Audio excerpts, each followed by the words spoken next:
Last class में अपन ने hydrolysis पढ़ा था, याद है? राइट। चलिए अपन उसी को भी कंटिन्यू करते हैं।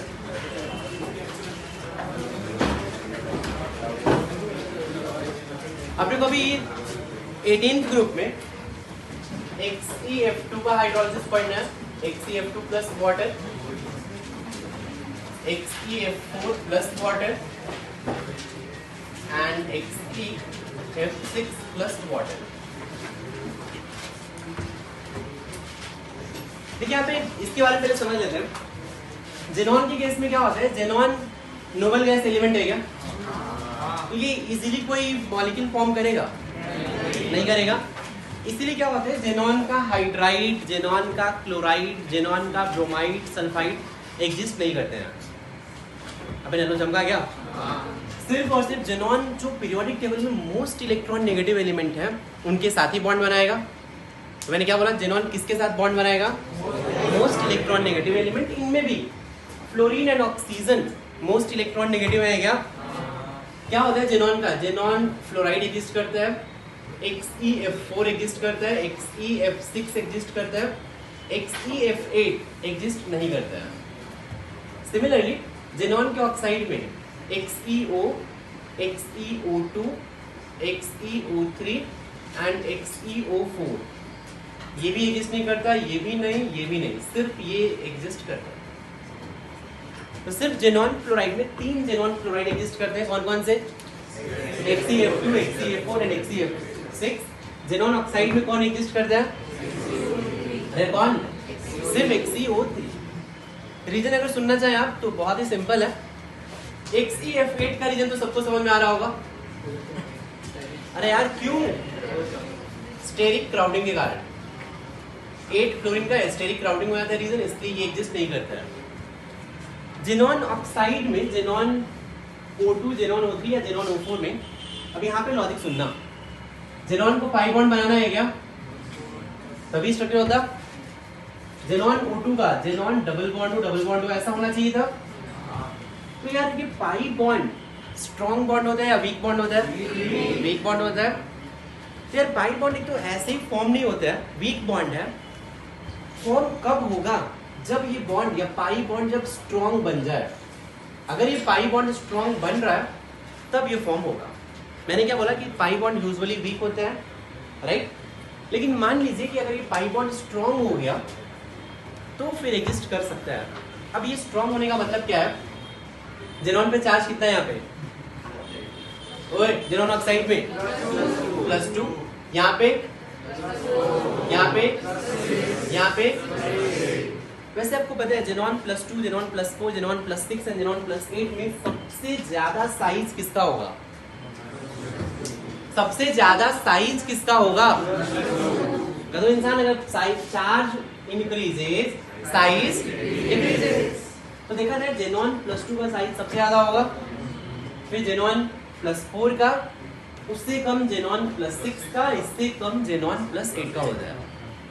इट मींस सबसे ज्यादा जेनॉन ऑक्सीजन बॉन्ड लेंथ किसका होगा? XeO में या XeO4 में? किसमें? अरे यार जेनॉन +8 का साइज सबसे स्मॉल है क्या? अगर साइज सबसे स्मॉल है तो बॉन्ड लेंथ क्या होगा? बॉन्ड लेंथ क्या होगा? बॉन्ड लेंथ अगर बहुत ही कम है तो बॉन्ड स्ट्रेंथ ज्यादा होगा। इन सब में जेनॉन ऑक्सीजन में सबसे वीक बॉन्ड किसमें होगा? XeO में सबसे वीक बॉन्ड, यहाँ भी रिलेटिवली वो वीक, इन दोनों में रिलेटिवली स्ट्रॉन्ग होगा। ये क्यों नहीं एग्जिस्ट करते हैं? Because xenon oxygen pi bond नहीं बना पाता है। क्यों नहीं बना पाता है? क्योंकि जेनॉन +2 का साइज रिलेटिवली ज्यादा होता है, ज्यादा होने के कारण पाई बॉन्ड वीक होता है। अब कौन कौन एग्जिस्ट करना चाहिए? XeO3 एग्जिस्ट कर रहा है तो XeO4 एग्जिस्ट करना चाहिए क्या? अरे करना चाहिए ना यार। तो इसके तो ये स्मॉल साइज है, स्ट्रॉन्ग बॉन्ड बनाएगा। लेकिन इसमें पंगा क्या होता है? जेनॉन अगर 4 ऑक्सीजन के साथ पाई बॉन्ड बनाएगा, जेनॉन का हाइब्रिडेशन क्या होगा? अगर ये बनाता तो हाइब्रिडाइजेशन sp3 सारे p ऑर्बिटल हाइब्रिडाइजेशन में यूज हो गए क्या? यूज हो गए क्या? अब ये जो पाई बॉन्ड बनाएगा कौन बनाएगा? पी ऑर्बिटल यूज हो गया, मैं केमिकल बॉन्डिंग पढ़ा रहा हूँ। पी ऑर्बिटल यूज हो गया, अब कौन आएगा? मीन्स ये बनेगा डी पाई, इसका पी पाई, ये भी डी पाई पी पाई, डी पाई पी पाई, डी पाई पी पाई। पॉइंट चमका?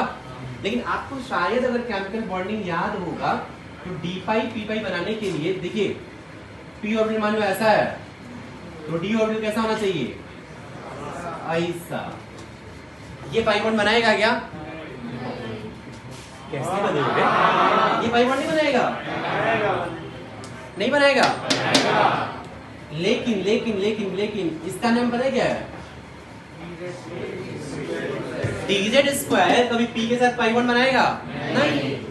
dx square y square p के साथ पाई बॉन्ड कभी बनाएंगे? तो d ऑर्बिटल में कितने d ऑर्बिटल पाई बॉन्ड बना सकते हैं p के साथ? कितने कितने कितने कितने कितने कितने कितने? हर्ष बाबू 3। हर्ष बाबू ने बोला 3, तो 3 होंगे answer. dxy dyz and dxz। dx square y square का शेप ऐसा होता है, नहीं बना सकते हैं। dz स्क्वायर भी नहीं बना सकते। तो यार अब इसके पास 3 d ऑर्बिटल पाई बॉन्ड बना सकते थे। इसमें कितने पाई बॉन्ड है? तो ये बन सकता है क्या? इसीलिए XeO4 भी एग्जिस्ट नहीं करता है। dz स्क्वायर ऐसा होता है, ये ऐसा होता तो बना लेता, लेकिन इसका लोग कुछ ऐसा भी होता है, इसमें इलेक्ट्रॉन यहाँ भी होते हैं। जब यहाँ से p ऑर्बिटल आएगा तो ये ओवरलैप नहीं कर पाएगा, इससे पहले ये आ जाएगा इलेक्ट्रॉन। फिर से एक बार मैं लॉजिक बताता हूँ। फाइनली आपको ये इनऑर्गेनिक है, याद रखना है, ठीक। लॉजिक से ज़्यादा इंपॉर्टेंट आपको लर्न करना है कि जेनॉन के फ्लोराइड में कौन कौन से एग्जिस्ट करते हैं? XeF2, XeF4 and XeF6। XeF8 exist नहीं करता है। XeF8 क्यों नहीं एग्जिस्ट करता है? स्टेरिक क्राउडिंग रीजन है। आपसे कोई रीजन नहीं पूछने वाला, बस याद रखो एग्जिस्ट नहीं करता है। ऑक्साइड में xenon oxide XeO, XeO2 and XeO4 exist नहीं करते हैं। सिर्फ कौन एग्जिस्ट करता है? XeO3। इन दोनों का रीजन सेम है। क्या है रीजन? जेनॉन पे चार्ज कम है, साइज ज्यादा हो जाएगा, पाई बॉन्ड वीक होगा, नहीं बनाएगा। इसका रीजन क्या है? इसका रीजन क्या है? इसका रीजन क्या है? ये 3d ऑर्बिटल पाई बॉन्ड बना सकते हैं, ये 4 बॉन्ड बना रहा है, इसलिए नहीं होगा। समझा? अगर कोई ये याद है, आप देखो यहाँ पे आप कर सकते हो हाइड्रोलिसिस। इसमें क्या होगा? XeF2 प्लस वाटर, बस फ्लोराइड एग्जिस्ट करता है, ये भी एग्जिस्ट करता है, ये भी एग्जिस्ट करता है। XeF8 होगा क्या? नहीं। की पॉइंट ये है, जेनॉन 2 फ्लोराइड के साथ 2 सिंगल बॉन्ड बनाया है। आपको बस हाइड्रोलिसिस में ऑक्साइड बन सकता है। आप बताएंगे क्या बनेगा? बनना ये चाहिए था XeO प्लस HF बनना चाहिए क्या? नहीं बनना चाहिए, लेकिन XeO स्टेबल होता है क्या? टूट जाएगा। किस में जाएगा ये? ओए Xe plus half O2 plus HF, ये इसका प्रोडक्ट होता है। नहीं समझाना? नहीं समझाना? देखिए बिना मैं सोचे समझे लिखता है इसका हाइड्रोलिसिस प्रोडक्ट XeO होता है क्या? XeO होता है क्या? जेनॉन का ऑक्साइड बनता है ये, लेकिन जेनॉन का ऑक्साइड XeO स्टेबल होता है क्या? नहीं होता है, तो बनेगा ही नहीं। ये ब्रेक हो जाएगा, ब्रेक होगा तो क्या क्या बनेगा? जेनॉन प्लस ऑक्सीजन बन जाएगा। XeF6 बोलिए क्या बनना चाहिए? बन जाएगा क्या या नहीं बनेगा? ये बन जाएगा यार। क्यों बन जाएगा? सामने बाबू मुस्कुरा रहे हैं, क्या बात है? हाँ, XeO3 यहाँ पे स्टेबल होता है, इसलिए प्रोडक्ट ये होगा। समझा? ये सेकेंड वाला आपको थोड़ा सा याद रखना पड़ेगा। फर्स्ट एंड थर्ड अगर आपको याद है तो सेकेंड इन दोनों का मिक्सचर बनता है। लर्न करने का मेथड है। XeF4 से बनना क्या चाहिए था? XeO2, लेकिन ये नहीं बनता है, स्टेबल है ही नहीं, लेकिन आप याद ऐसे रख सकते हो, ये और इन दोनों का मिक्सचर। बताओगे क्या क्या बनेगा? Xe plus XeO3 plus O2 plus HF। ये तीनों जेनॉन के हाइड्रोलिसिस हो गए। तीनों लिख लीजिए पढ़े।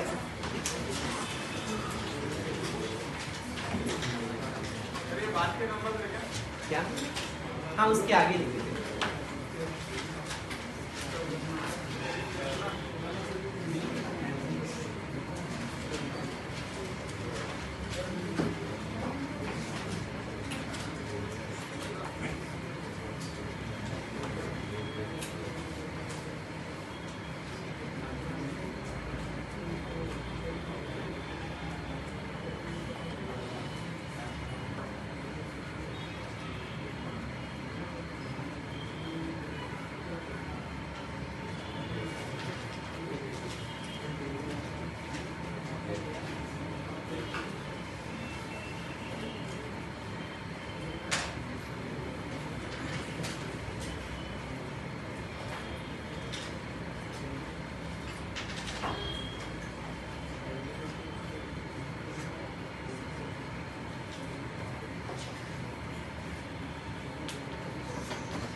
हो गए सबके? नोट कर लिया?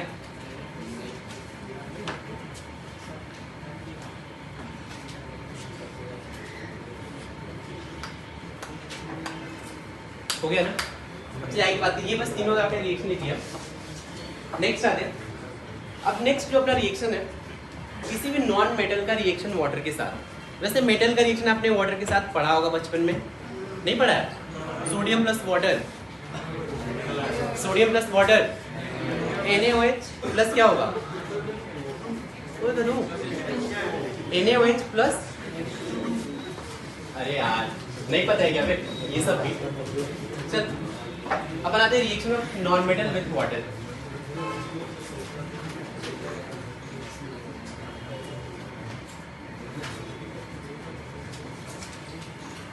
और अभी टारगेट हमारा ये होना चाहिए कि जैसे ये पी ब्लॉक पढ़ा रहा हूँ, पी ब्लॉक हार्डली कितने 2 + 2 + 2 6 लेक्चर का है, 15, 16, 17, 18। हाँ 13, 14 में नहीं पढ़ा रहा हूँ, ठीक ना? 15 से 18 तक अभी पढ़ने वाले हैं। तो ये 6 लेक्चर का है। हमारा टारगेट ये होना चाहिए कि हम घर पे जाके पढ़ाई तो कर नहीं रहे, अभी कर रहे हैं अपन। क्या करना है, हम ये वाले पार्ट फिर से नहीं पढ़ने वाले यार। आप ये ट्राई करो, अभी जो क्लास में पढ़ रहे हैं अपन, ये जैसे पी ब्लॉक हो गया, ये बाद में भी रिवाइज करना ही नहीं पड़े यार, ऐसा नहीं हो सकता है। मतलब थोड़ा अगर कॉन्सेंट्रेट करेंगे ना यहाँ पे, तो क्या होगा कि जैसे अभी जो पढ़ रहे हो याद ही रहेगा हमेशा। जैसे अभी मान लो करना कि आपको अभी पढ़ाऊंगा, घर जाने के बाद जस्ट 10 मिनट्स एक बार रिवाइज कर लो आप। तभी जस्ट आपने पढ़ा कि 10-15 डेज के बाद बस एक बार फिर से रिवाइज कर लोगे। और इनऑर्गेनिक में ऐसा है कि आपको बाहर से कुछ कॉन्सेप्ट या न्यूमेरिकल आएगा नहीं, सिर्फ जो रिएक्शन पढ़ा रहे हैं वही आने वाला है। तो क्या करना चाहिए, क्या करना चाहिए? तो अभी ध्यान से पढ़ लो यार। अपन क्या सोच रहे हैं, अच्छा अपन तो बहुत बड़े 30 मार खान है, ये मास्टर मुझे कैसे समझा सकता है? नहीं, अपने माइंड में तो ये चल रहा है, अपने कोई मास्टर समझा सकता है क्या? नहीं यार, पॉसिबल ही नहीं है। अपन तो सबके बाप हैं, ये समझ में आ रहा है। उनमें तुम्हें क्या पता बे, हर बाप का एक बाप होता है। मजाक में बोल रहा हूँ मैं, एक लाइन में बोल रहा हूँ। जितने लोग अगर आप सिंसियर हो, ठीक ना, अगर चाहते हो कि नहीं अगर सिलेक्शन होना है, ट्राई करो। लास्ट टाइम चल रहा है तुम्हारा, अभी भी हाँ लेक्चर बताऊंगा, इसलिए मैंने NCERT बुलाया। फिर भी टाइम पास कर रहे हो, मतलब पता है यहाँ पे ऑलमोस्ट कितने 50-60 लोग होंगे यहाँ पे। आपको भी पता है, मुझे भी पता है, पेस को भी पता है, आपके मम्मी पापा को भी पता है कि 60 में से 60 लोग IIT में नहीं जाने वाले, ना ही NIT में जाएंगे। आपको ये पता है क्या? ये कड़वा सच है। अरे पता है नहीं, भले हमारे ड्रीम है कि हाँ मुझे IIT मुंबई चाहिए, ये चाहिए, वो चाहिए, फलाना ढिमसा चाहिए, सबका होगा नहीं। यहाँ से कुछ लोगों का ही होने वाला है, और वो आप पे डिपेंड करता है। नहीं, हाँ बोलिए बोलिए, ये सबका हो जाएगा। मस्त सांवले बाबू, अच्छी बात है, हो जाए तो। ऐसा कोई वर्ल्ड रिकॉर्ड नहीं हो जाएगा क्या? हाँ कहीं ऐसे किसी क्लास में से 100% रिजल्ट हुआ है, पता है आपको? कहीं हुआ है? कहीं पे आपने सुना है? कहीं पे सुपर 30 सुना है आपने? वहाँ पे हुआ है, लेकिन आपको पता है सुपर 30 है क्या?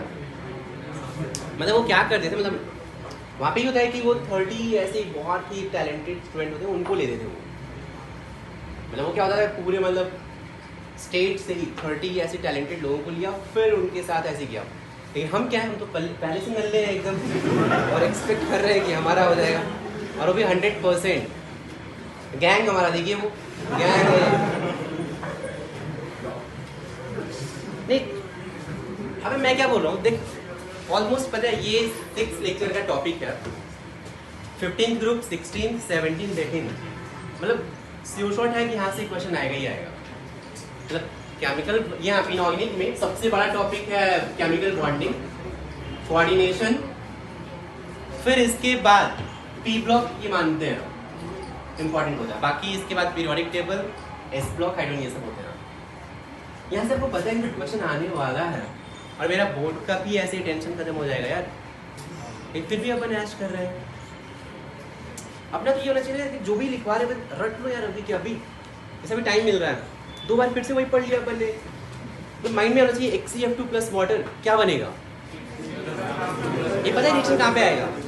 जब मैं 18th ग्रुप पढ़ाऊंगा ना, 18th ग्रुप, तो जस्ट ये HCF2 प्लस वाटर बताओ क्या होगा, क्या होगा। मतलब ऐसे नहीं कि ये फालतू से पढ़ा रहे हैं, जैसे आप NCERT है आपके पास। अपन क्या कर रहे हैं कि जितने भी मैकेनिज्म टाइप सेम टाइप की रिएक्शन है वो एक बार मैं पढ़ा देता हूँ, सो दैट आपको याद रहेगा।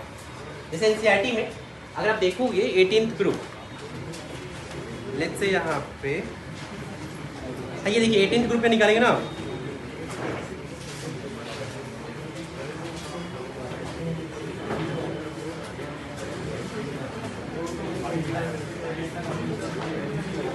ये रहा पेज नंबर 208। पता है आपको 208 पेज नंबर से आपका 18th ग्रुप स्टार्ट हो रहा है, और टोटल रिएक्शन 18th ग्रुप में पता है कितने हैं? 3 ये रिएक्शन जेनॉन का फ्लोरीन के साथ और वाटर के साथ, O2F2 के साथ, बस खत्म हो गया। ये 18th ग्रुप में बस इतनी ही रिएक्शन है आपको। तो गधो इंसान, अगर आपने 3 रिएक्शन जो मेन रट लिया, आपका 18th ग्रुप की रिएक्शन वाला पार्ट पूरा कंप्लीट हो जाएगा। तो बाकी सब वहाँ पे जस्ट थियरी है, वो मैं बताऊंगा। बात समझ में आ रही है क्या?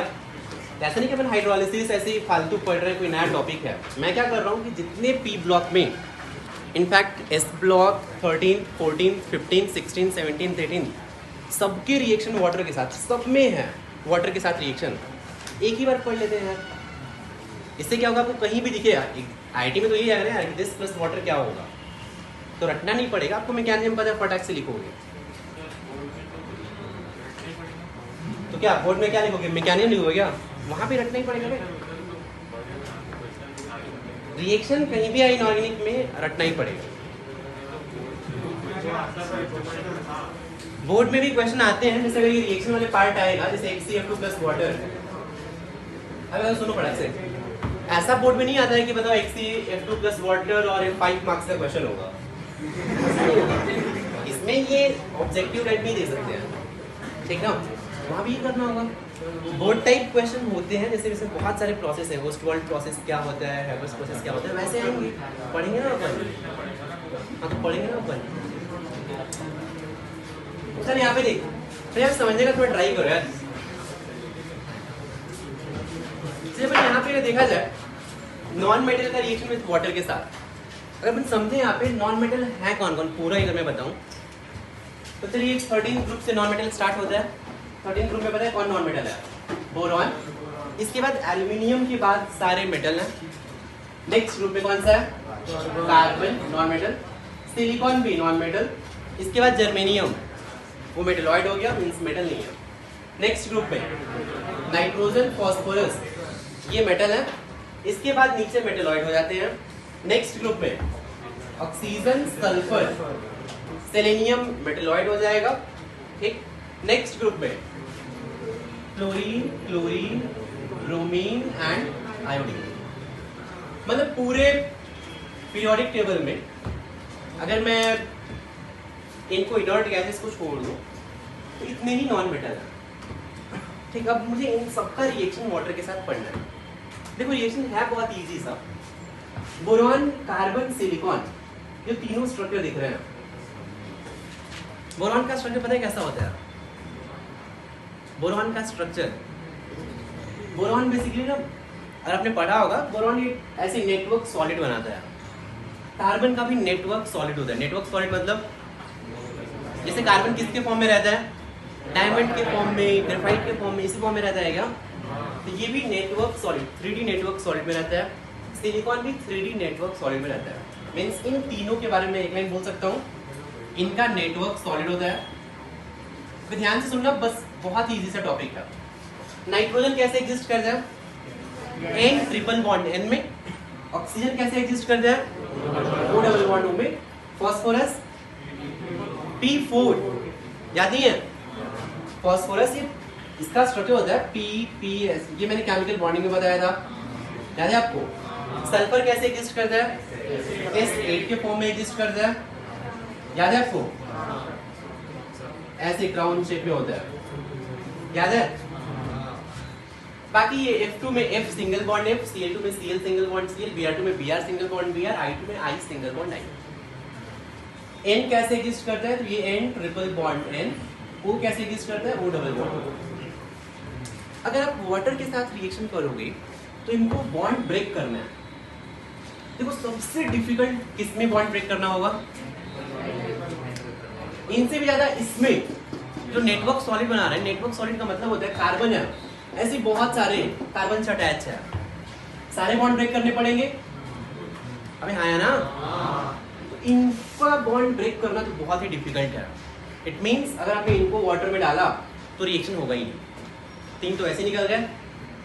इनमें देखोगे नाइट्रोजन को भी अगर वाटर के साथ रिएक्शन करना है, कितने बॉन्ड ब्रेक करने पड़ेंगे? ऑक्सीजन को भी वाटर के साथ 2 बॉन्ड, फास्फोरस को भी वाटर के साथ ब्रेक करना है, 3 बॉन्ड ब्रेक करना पड़ेगा। सल्फर को भी कितने? 2 बॉन्ड, तो ये सिंगल बॉन्ड ब्रेक करने पड़ेंगे। बोलिए। रिलेटिवली बिल्कुल इजी रहेगा, लेकिन मैं टोटल नंबर ऑफ बॉन्ड की बात कर रहा हूँ। लेकिन फ्लोरीन, क्लोरीन, ब्रोमीन, आयोडीन में, इन चारों में अगर आप देखेंगे तो जस्ट सिंगल बॉन्ड है, एक बॉन्ड है, राइट? तो सबसे इजी बॉन्ड ब्रेक करना किसमें होगा? मतलब इन सब में सिंगल बॉन्ड ब्रेक करना किसमें किसमें है? क्लोरीन, क्लोरीन, ब्रोमीन, आयोडीन, इन चारों में है क्या? ये पॉइंट समझा? लेकिन इन चारों में क्या प्रॉब्लम आएगा? इनको ब्रेक करना है तो मोर देन 1 बॉन्ड ब्रेक करना पड़ेगा, समझा? तो सिर्फ 1 बॉन्ड किसमें किसमें ब्रेक करना पड़ेगा? F2Cl2 Br2 I2 में, FCl Br I2। इसीलिए वाटर में अगर वाटर के साथ रिएक्शन करोगे, boron, carbon, silicon, nitrogen, oxygen, phosphorus, sulphur, ये रिएक्शन देते ही नहीं है। सिर्फ और सिर्फ रिएक्शन देता है क्लोरीन, क्लोरीन, ब्रोमीन, आयोडीन। पहला पॉइंट ये समझा कि वाटर के साथ कौन कौन रिएक्शन देगा? मैं यहाँ पे लिख देता हूँ, only fluorine, chlorine, bromine, iodine reacts with water. अभी मैं डिस्कशन कर रहा हूँ सिर्फ और सिर्फ नॉन मेटल के लिए, मेटल का डिस्कशन बाद में करूंगा। अगर इनमें भी आप देखोगे रिएक्टिविटी सबसे ज्यादा किसका होगा? ओए ओए ओए, चल बाद में बताऊंगा। ये F2Cl2 Br2 I2 में सबसे ज्यादा रिएक्टिविटी F2 का होता है, फिर Cl2 का, फिर Br2 का, फिर I2 का रिएक्टिविटी होता है। ये रिएक्टिविटी ऑर्डर होता है। ये पॉइंट चमका? इन सब में सबसे ज्यादा रिएक्शन F2 देगा, फिर Cl2, फिर Br2, फिर I2 देता है, राइट? अब इसमें क्या होगा अगर मैं रिएक्शन करूं वाटर के साथ? तो अगर ये फिर से बोलो, ये लास्ट टर्म ये एक्सपेरिमेंटल है। F2 प्लस वाटर रिएक्शन होता है डेल्टा जी नेगेटिव होता है। डेल्टा जी नेगेटिव मतलब रिएक्शन स्पॉन्टेनियस या non spontaneous. Cl2 plus water भी, ये भी रिएक्शन फिर से स्पॉन्टेनियस होता है, डेल्टा जी नेगेटिव होता है। Br2 plus water delta G negative होता है, लेकिन I2 के साथ रिएक्टिविटी इतना कम होता है, इतना कम होता है कि इसका वाटर के साथ रिएक्शन डेल्टा जी पॉजिटिव हो जाता है। तो डेल्टा जी पॉजिटिव मतलब रिएक्शन स्पॉन्टेनियस या नॉन स्पॉन्टेनियस। इसीलिए वो 4 ऑप्शन थे, मतलब F2Cl2 Br2 I2 दे सकते थे, लेकिन इनमें से भी एक और हट गया। कौन सा? मींस पूरे नॉन मेटल में सिर्फ 3 ही नॉन मेटल हैं जो वाटर के साथ रिएक्शन दे सकते हैं। इतना चमका? अगर पहले तो ये समझो। अब नेक्स्ट थिंग, अब रिएक्शन में बनेगा क्या? चलिए रिएक्शन में बनता है क्या, मैं लिख देता हूँ यहाँ पे F2 प्लस वाटर, पहला रिएक्शन होगा Cl2 plus water Br2 plus water. I2 plus water तो होगा ही नहीं, इसका डेल्टा जी क्या होगा? पॉजिटिव होगा, राइट। F2 प्लस वाटर में बनता है OF2 प्लस HF। अच्छा यहाँ से F0 में से 1 इलेक्ट्रॉन लिया, सॉरी HF प्लस O2। यहाँ पे बनता है HOCl प्लस HCl, यहाँ पे HOBr प्लस HBr, और यहाँ पे बनना चाहिए था HOI प्लस HI, लेकिन इस रिएक्शन का डेल्टा जी ग्रेटर देन 0 है, इसीलिए ये रिएक्शन बैकवर्ड में रहेगा। ठीक,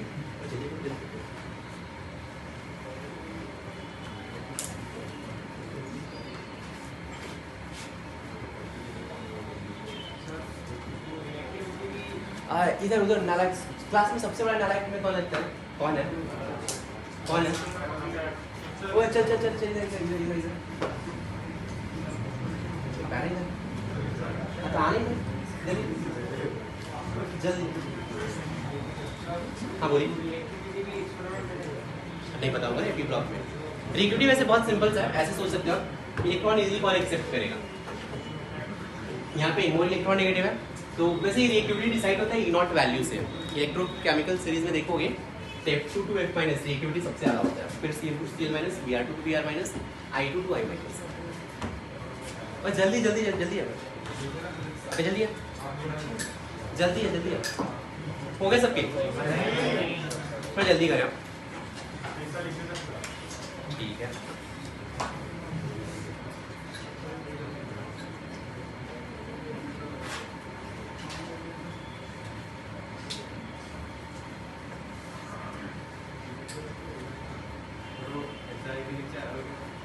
कौन सा? ये रिएक्शन बैकवर्ड डायरेक्शन में होता है, इधर जाएगा ही नहीं।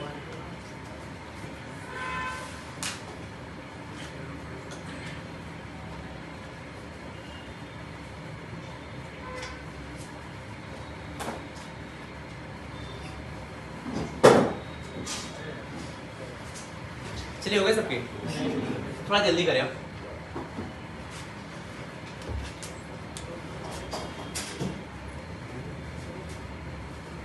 हो गया? आजा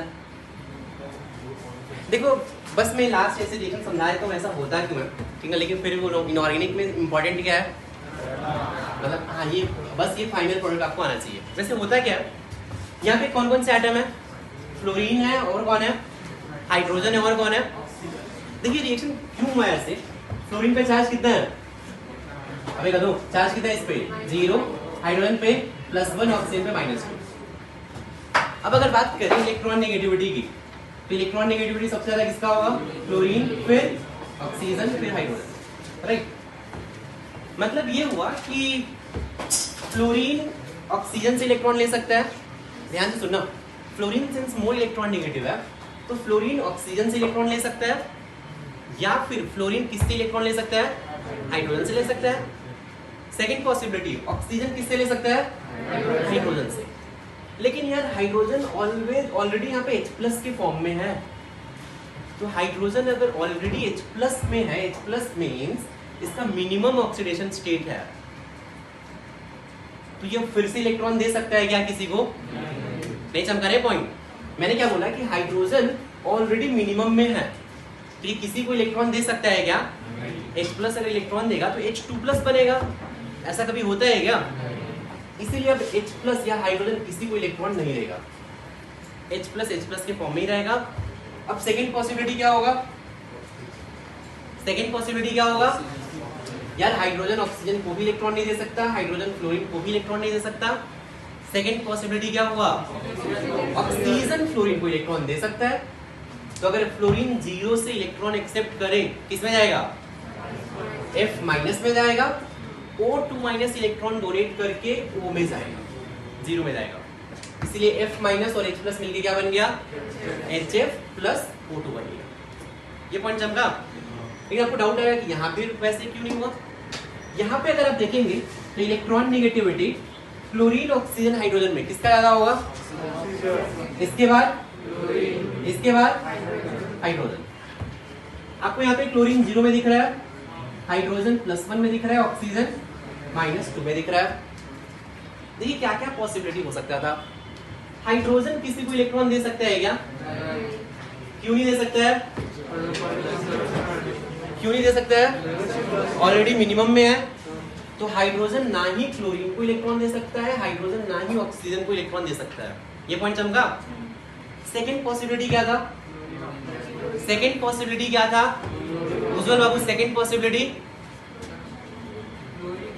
क्लोरीन क्या करेगा? अरे oxygen is more electron negative than chlorine. Oxygen electron accept करेगा क्लोरीन से। लेकिन खुद दिमाग लगाओ यार, ऑक्सीजन ऑलरेडी -2 में है, इलेक्ट्रॉन लेगा, किस में जाएगा? -3 में। तो ऑक्सीजन -3 एग्जिस्ट करता है क्या? एग्जिस्ट करता है क्या? नहीं करता। ये पॉइंट चमका? तो यार यहाँ पे आप देख रहे हो, ना ही हाइड्रोजन क्लोरीन ऑक्सीजन को इलेक्ट्रॉन दे सकता है, ना ही क्लोरीन ऑक्सीजन को इलेक्ट्रॉन दे सकता है। दोनों पॉसिबिलिटी नहीं होगा, इसीलिए इस केस में डिस्प्रपोर्शनेशन रिएक्शन होगा। डिस्प्रपोर्शनेशन पता है क्या होता है? क्या होता है? पटक के पीटूंगा बे। साइमल्टेनियसली ऑक्सीडेशन एंड रिडक्शन होता है। मींस इस केस में क्या होगा? क्लोरीन 0 में है क्या? 0 में है। एक क्लोरीन एटम दूसरे क्लोरीन एटम को ही इलेक्ट्रॉन डोनेट कर देगा, तो जो इलेक्ट्रॉन डोनेट करेगा वो किस में कन्वर्ट होगा? Cl। और जो एक्सेप्ट करेगा वो किस में? अब देखिए यहाँ पे एक Cl -1 है, एक Cl +1 है। समझा क्या? ब्रोमीन के साथ भी सेम लॉजिक होता है। आयोडीन में भी होना चाहिए था, लेकिन सिंस इसका डेल्टा G ग्रेटर देन 0, इसलिए ये रिएक्शन नहीं होता है, बैकवर्ड डायरेक्शन में रहेगा। वैसे इस रिएक्शन को बैकवर्ड डायरेक्शन में नेम क्या है? डिस्प्रपोर्शनेशन का उल्टा कॉम्प्रपोर्शनेशन। नहीं चमका नहीं? चमकने से ज्यादा इंपॉर्टेंट क्या है? F2 + H2O क्या बनेगा? HF + O2, Cl2 + H2O, HOCl + HCl और Br2 + H2O, HOBr + HBr। चलिए जल्दी से लिख लीजिए। क्या क्या? ये वाला ऑक्सीजन ने इलेक्ट्रॉन डोनेट कर दिया, तो -2 से डोनेट कर दिया तो 0 में चला गया। ऑक्सीजन 0 में क्या रहता है? O2 रहता है। चलिए आ जाइए, आ जाइए। नेक्स्ट आते हैं। चलो मैं इसी से एक और रिलेटेड है, reaction of non metal with NaOH। ये भी पढ़ लेते हैं रिएक्शन।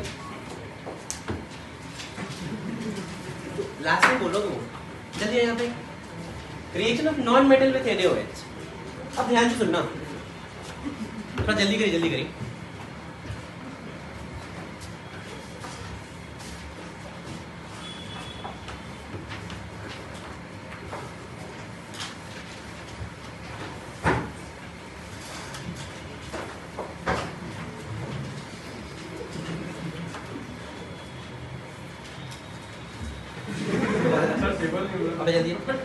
जल्दी इस बार नीचे बैठाऊंगा। चलिए यहाँ पे हुआ है NaOH का रिएक्शन अगर मैं नॉन मेटल के साथ करूंगा तो क्या होगा यार? किसी भी नॉन मेटल को अगर आपने NaOH में रिएक्ट किया, देखो थोड़ा सा मैं कहने में सोचो क्या होगा। सॉल्वेंट क्या होगा आपके लिए? सॉल्वेंट क्या होगा? वाटर रहेगा। जैसे मान लो मैं आपको रिएक्शन दे दूं, पहले समझा देता हूँ। Cl2 + NaOH क्या बनेगा? सोचेंगे कैसे, पहले ये देखते हैं। आप कंटेनर में Cl2 डालोगे और क्या डालोगे? क्या डालोगे? वाटर रहेगा क्या? तो आप इमेजिन करो कि Cl2 वाटर में जाके किसमें कन्वर्ट होता है? किसमें कन्वर्ट होता है? HOCl एंड HCl में। अब इमेजिन करो ये एसिड बन चुका है, ये एसिड और यहाँ पे बेस भी है, क्या होगा? एसिड बेस रिएक्शन होगा क्या? तो HCl + NaOH क्या बन जाएगा? NaCl। HOCl + NaOH, HOCl + NaOH, इसको ऐसे लिख लो H+ एंड OCl-। अब बना सकते हो आप, NaOCl बन जाएगा प्रोडक्ट। किसी को डाउट है? Br2 plus NaOH, Br2 plus NaOH, NaBr plus NaOBr। लेकिन होगा क्या, एक चीज और थोड़ा समझने का ट्राई करिए। वाटर के साथ रिएक्शन ये बन रहा था, ये सारे बन रहे थे। अगर आप NaOH डालोगे तो ये जो एसिड बन रहा है वो NaOH के साथ रिएक्ट कर रहा है, तो ये रिएक्शन कौन सी डायरेक्शन में जाएगा? कौन सी डायरेक्शन में जाएगा? फॉरवर्ड में जाएगा क्या? अबे नहीं चमकाना, नहीं चमकाना, फिर से चमका रहा हूँ। Cl2 प्लस वाटर डाला, ये बना HOCl एंड HCl, ये चमका। लेकिन अगर आपने इसी कंटेनर पे NaOH डाल दिया होता, क्या होगा? NaOH डाल दिया, क्या होगा? ये रिएक्ट करेगा क्या? इक्विलिब्रियम किधर शिफ्ट होगा? किधर शिफ्ट होगा? फॉरवर्ड में। इसका मतलब है ये जो रिएक्शन था I2 प्लस H2 नहीं हो रहा था पहले, अब ये भी हो जाएगा क्या? मीन्स जो लेस रिएक्टिव है वाटर में वो NaOH के प्रेजेंस में अगर एसिड बन रहा है तो क्या हो जाएगा? मोर रिएक्टिव बन जाएगा क्या? ध्यान से लाइन सुनना। कोई भी मॉलिक्यूल है अगर वाटर में लेस रिएक्टिव है और यहाँ पे एसिड बना रहा है तो NaOH डालने से क्या होगा? रिएक्शन कौन से डायरेक्शन में जाएगा? फॉरवर्ड में जाएगा। ये पॉइंट समझा? इसीलिए NaOH से देखो क्या होगा। वाटर के साथ कौन कौन रिएक्ट करते हैं नॉन मेटल में? Fluorine, chlorine, right. लेकिन लेकिन लेकिन NaOH के साथ ये रिएक्ट करेगा क्या? तो ये रिएक्ट करेगा क्या? करेगा। जब H2O से रिएक्ट कर रहा है तो NaOH से पक्का रिएक्ट करेगा। ये भी करता है और इनमें से इसमें N ट्रिपल बॉन्ड N है क्या? O डबल बॉन्ड O है क्या? इसमें फास्फोरस एंड सल्फर ये दोनों भी रिएक्ट करते हैं।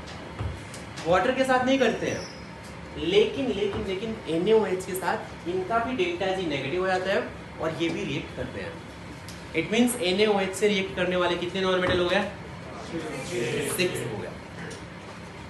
पॉइंट समझा गया? तो चलिए हेडिंग दीजिए, reaction of non metals with NaOH। और किसमें किसमें हाँ बोलिए। लेकिन फिर भी यहाँ पे जो बॉन्ड ब्रेक करना है, पी बॉन्ड ब्रेक करना है, ये वाले रिलेटिवली ब्रेक हो जाते हैं। इसमें एक ही मॉलिक्यूल के तीनों बॉन्ड ब्रेक करना है। यहाँ पे मल्टीपल बॉन्ड ब्रेक करना है। यहाँ पे जो ब्रेक करना है एक एटम को सिंगल बॉन्ड से ब्रेक करेगा, ये ब्रेक हो गया, इस एंड से हो गया, यहाँ से ये रहेगा। फिर जब NaOH के साथ इंटरेक्शन करेगा बाद में ये ब्रेक होते हैं। एक ब्रेक होने के बाद में इंटरेक्शन स्टार्ट हो जाता है। लेकिन इसमें reaction of non metal with NaOH में कि कौन कौन से पहले तो रिएक्ट करेंगे, लेकिन फ्लोरीन या फिर चाहो तो वैसे लिख लो, fluorine, chlorine, bromine, iodine, phosphorus, sulphur, ये रिएक्ट करते हैं।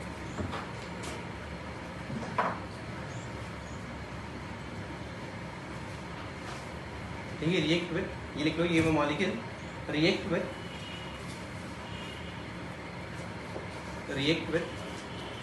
NaOH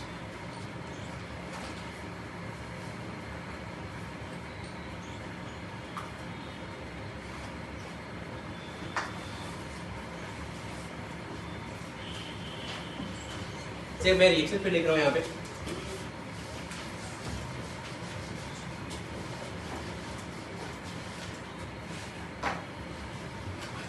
ये तीनों सेम है, पहले ये लिख लेते हैं। पहले Cl2 प्लस NaOH, ये बनेगा NaCl plus NaOCl plus water. ठीक, वैसे ये वाला कोल्ड एंड डाइल्यूट होता है, लेकिन अगर Cl2 प्लस NaOH अगर आपने हॉट एंड कॉन्सेंट्रेटेड ले लिया, क्या होता है? ये जो NaOCl है ये डिस्प्रपोर्शनेट हो जाता है। OCl माइनस डिस्प्रपोर्शनेट होके कन्वर्ट हो जाता है NaCl plus NaClO3 plus water में। हाई टेम्परेचर पे ये NaOCl हाई टेम्परेचर पे कन्वर्ट होता है NaCl प्लस NaClO3 में, इसीलिए ये रिएक्शन हुआ था। सेकेंड आप Br2 प्लस NaOH लिख सकते हो, Br2 plus NaOH cold and dilute, similarly Br2 plus NaOH hot and concentrated, बताइए क्या होगा।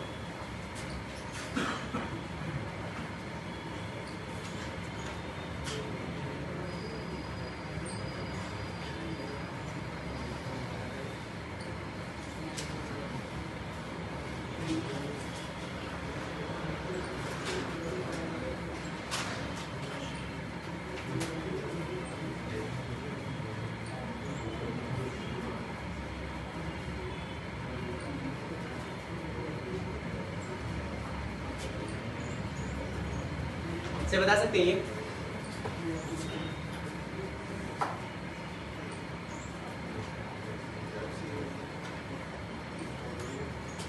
सिमिलरली ये I2 के लिए भी रहेगा वैलिड, राइट।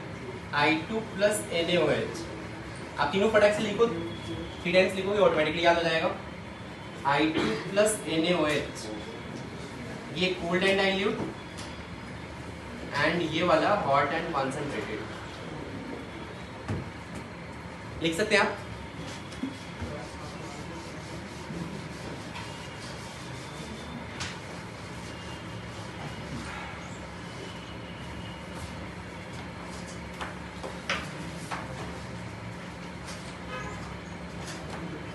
ठीक हो गया।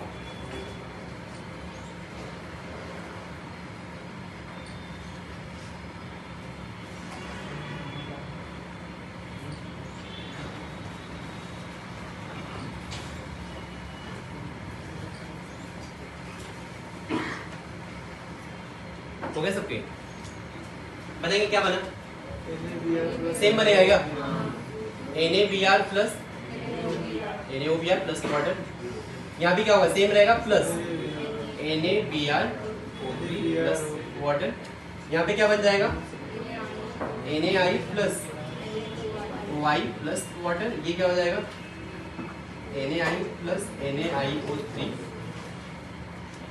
Plus water, right.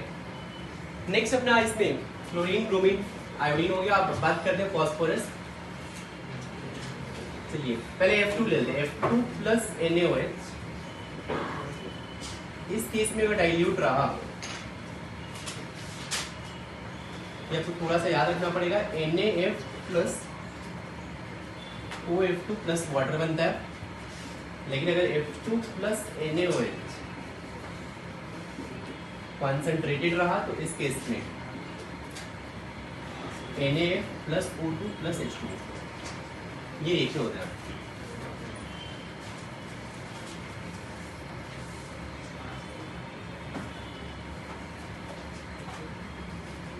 P4 के साथ बस एक ही पढ़ना, P4 प्लस NaOH, ये बनेगा PH3 प्लस NaH2PO2 और एस्टेट प्लस NaOH, ये बनेगा Na2S प्लस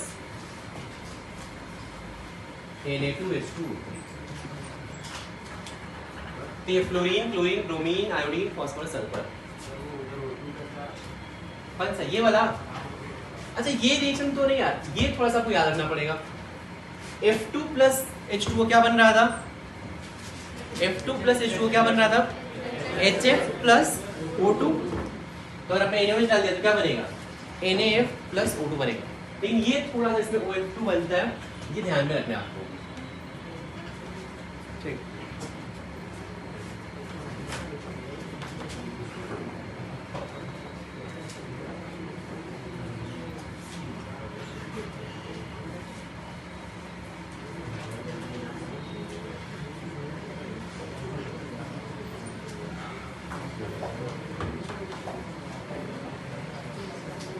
तो हो गया ना। बाकी आपको याद है ना, अब अगर मेटल के बारे में बात करें, metal plus water, sodium plus water क्या बनेगा, जैसे रिएक्टिविटी सीरीज में अगर आप नीचे आते जाओगे फिर क्या करना पड़ेगा, अच्छा नहीं पता ये 9-10 में कुछ नहीं पढ़ा था आपने, अबे देखो चलिए पहले तो रिएक्टिविटी सीरीज क्या होता है पहले मैं आपको ये बता दूं। रिएक्टिविटी सीरीज होता है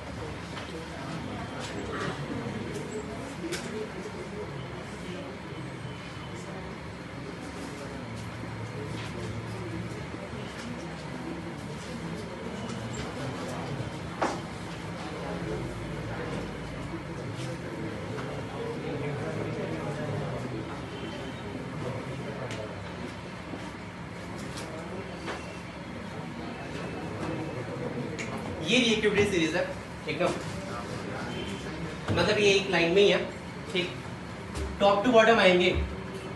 अबे तो ये दो लाइन नहीं है, बात समझ आ रही है, मतलब ये स्पेस नहीं है। तो lithium, potassium, barium, strontium, calcium, sodium, magnesium, aluminium, manganese, zinc, chromium, iron, cadmium, cobalt, nickel, SL, PB, H2, copper, Hg, Ag, Au, Pd। Top to bottom आओगे, रिएक्टिविटी क्या होगा?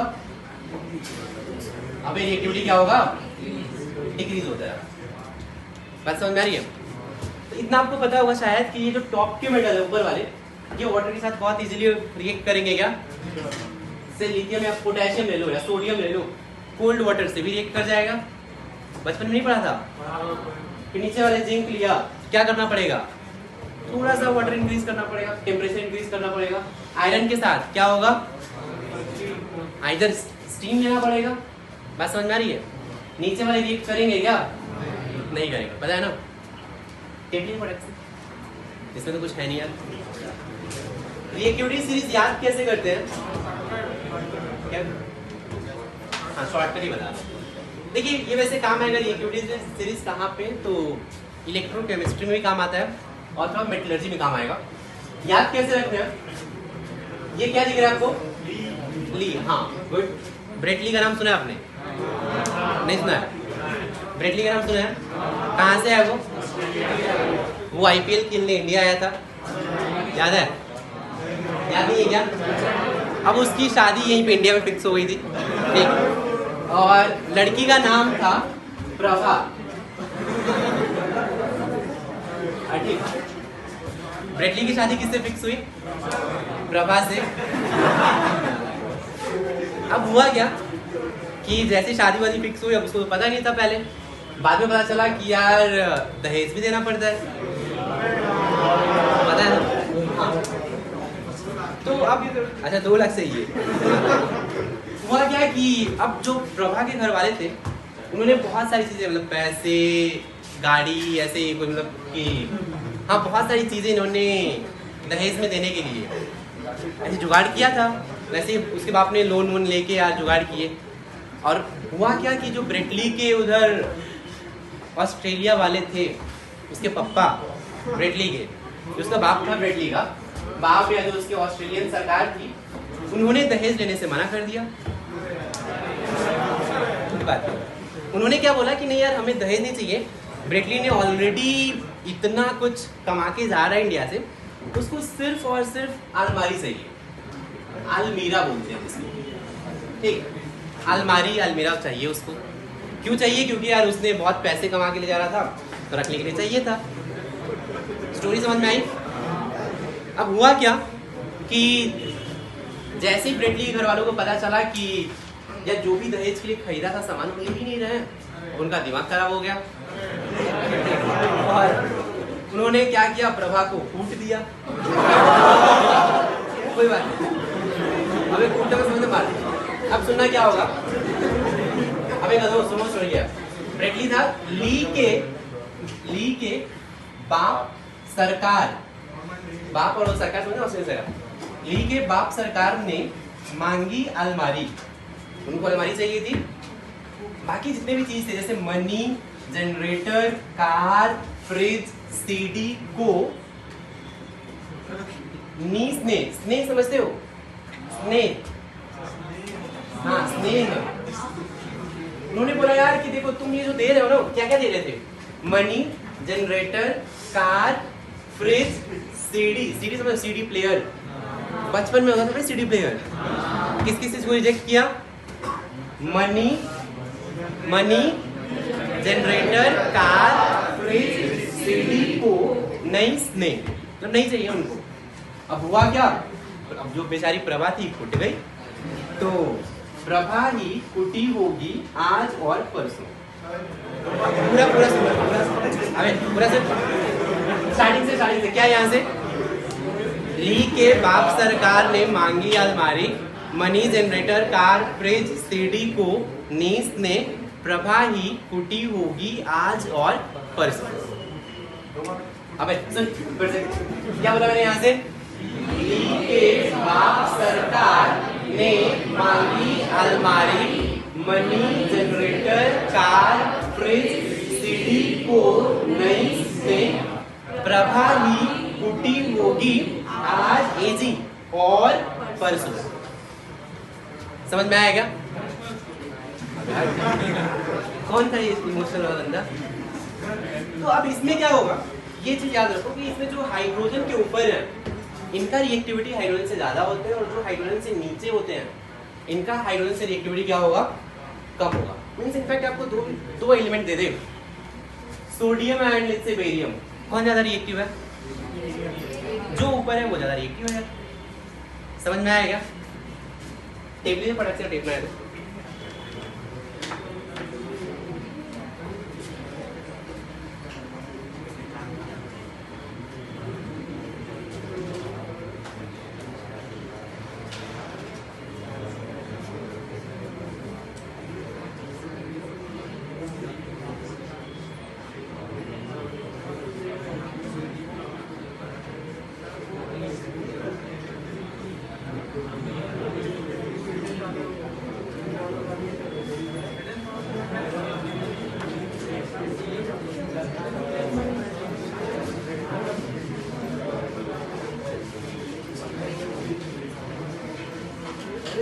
नहीं हुआ अभी कुछ नहीं चल।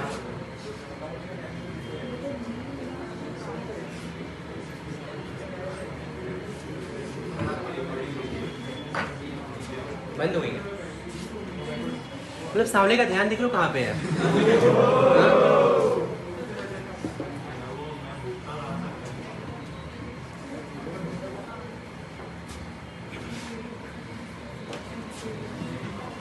जल्दी से आप एनसीईआरटी निकालिए, एनसीईआरटी निकालिए, लाए आप सब लोग फटाक से ये पी ब्लॉक निकालिए और पेज नंबर है ये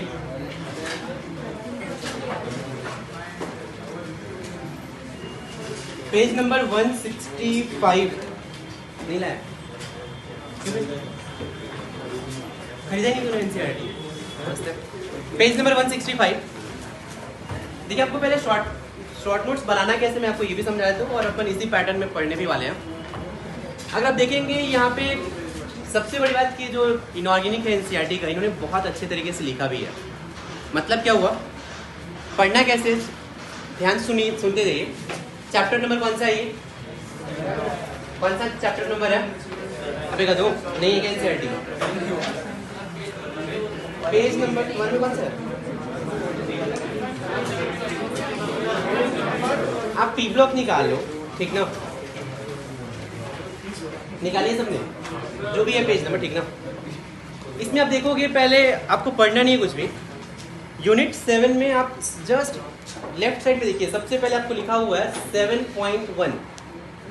दिखा आपको 7.1 में क्या लिखा हुआ है? Heading group 15 element. अभी मैं कुछ भी नहीं पढ़ने वाला हूँ, ठीक ना? ग्रुप 15 एलिमेंट में इन्होंने क्या किया होगा? 15 एलिमेंट के बारे में पढ़ाया होगा। 15 एलिमेंट कौन कौन से हैं? ग्रुप 15 एलिमेंट कौन कौन से हैं? Nitrogen, phosphorus, arsenic, antimony, bismuth. 7.1 चल रहा है, ध्यान से सुनना। इन्होंने फिर क्या किया है? सेवेंथ चैप्टर में 7.1 स्टार्ट हुआ। अब इसके अंडर ही सब हेडिंग्स है बहुत सारे। सब हेडिंग्स इन्होंने कैसे दिए हैं? 7.1.1 या फिर 7.1.2। अब आप खुद से सोचो, फिर से बोल रहा हूँ, आपको पैराग्राफ नहीं पढ़ना है, जस्ट 7.1.1 का हेडिंग क्या है? ऑकरेंस है। अब मैं पता है अगर ये एनसीईआरटी नहीं भी पढ़ूं, इतना तो मैं बता सकता हूँ कि इस पैराग्राफ में क्या लिखा होगा, खुद से इमेजिन कर सकते हो। बस क्या टॉपिक क्या होगा? ऑकरेंस इन द सेंस कि जो भी ग्रुप 15 एलिमेंट हैं वो कहाँ पे एग्जिस्ट करते हैं, इनके बारे में लिखा होगा क्या? बाद में मैं पढ़ूंगा। 7.1.1 के बाद नेक्स्ट आप सब हेडिंग लिखिए 7.1.2 है। तो मैं यहाँ पे लिख भी देता हूँ, आपको इजी रहेगा।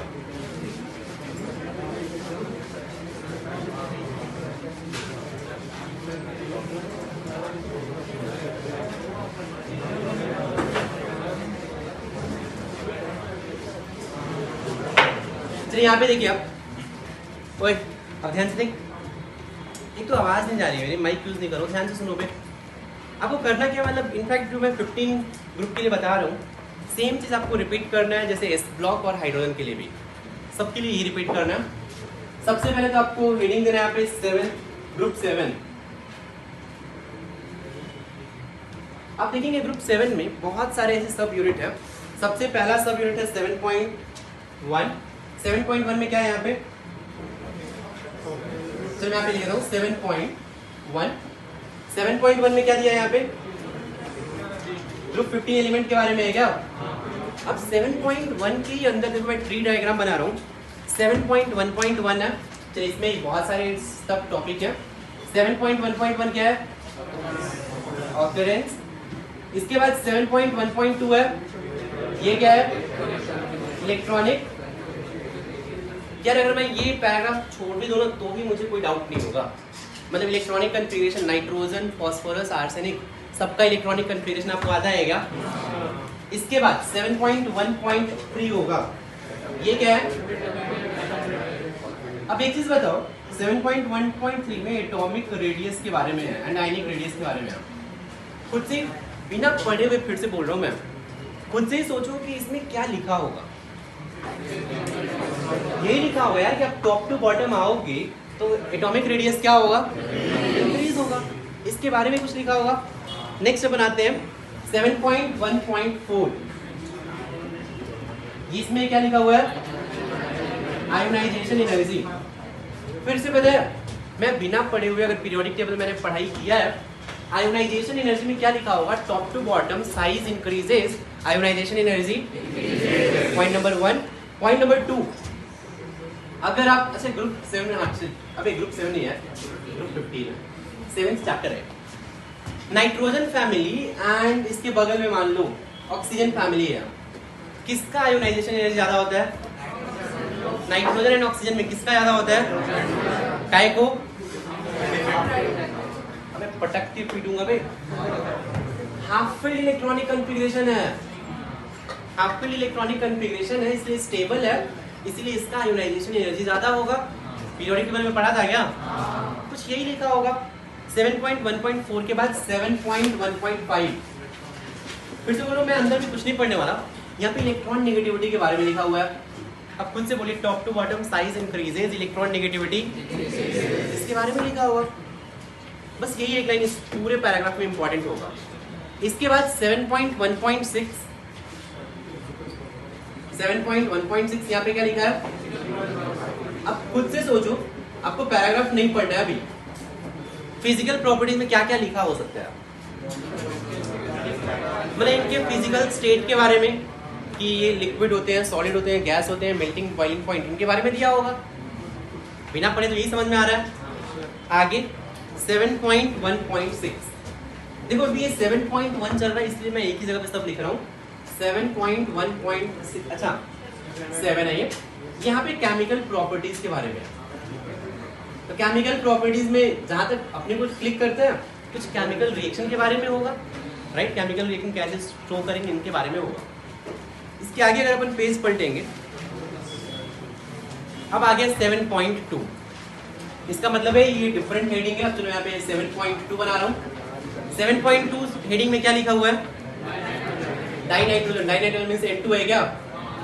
N2 में ही अगर आप देखेंगे हेडिंग, तो पहला है यहाँ पे प्रिपरेशन, फिर प्रॉपर्टीज, फिर एक यहाँ पे नेक्स्ट पेज पे ऐसे ब्रैकेट में यूजेस दिया हुआ है।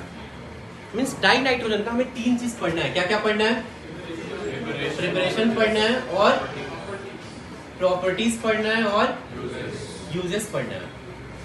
आपको इतना तो क्लिक कर रहा होगा क्या क्या दिया होगा एनसीईआरटी में। प्रिपरेशन में कुछ रिएक्शन दिए होंगे, प्रॉपर्टीज में भी नाइट्रोजन जिससे रिएक्ट करता होगा वो सारे रिएक्शन दिया होगा, यूजेस में क्या दिया होगा, N2 कहाँ पे यूज करते हैं, ये अपने को बाद में पढ़ना है। आगे बात करते हैं 7.3। फिर 7.3 में कौन सा टॉपिक है? अमोनिया। अमोनिया के बारे में भी देखिए क्या क्या दिया है, प्रिपरेशन, प्रॉपर्टीज एंड मीन्स यहाँ भी हमें तीन चीज के बारे में पढ़ना है, प्रिपरेशन, प्रॉपर्टीज एंड यूजेस। आगे की बात कर लेते हैं 7.4। 7.4 में क्या है यहाँ पे, मतलब नाइट्रोजन के जितने भी ऑक्साइड्स हैं इनके बारे में हमें थोड़ा बहुत स्टडी करना है। चलिए मैं 7.4 यहाँ पे लिख देता हूँ।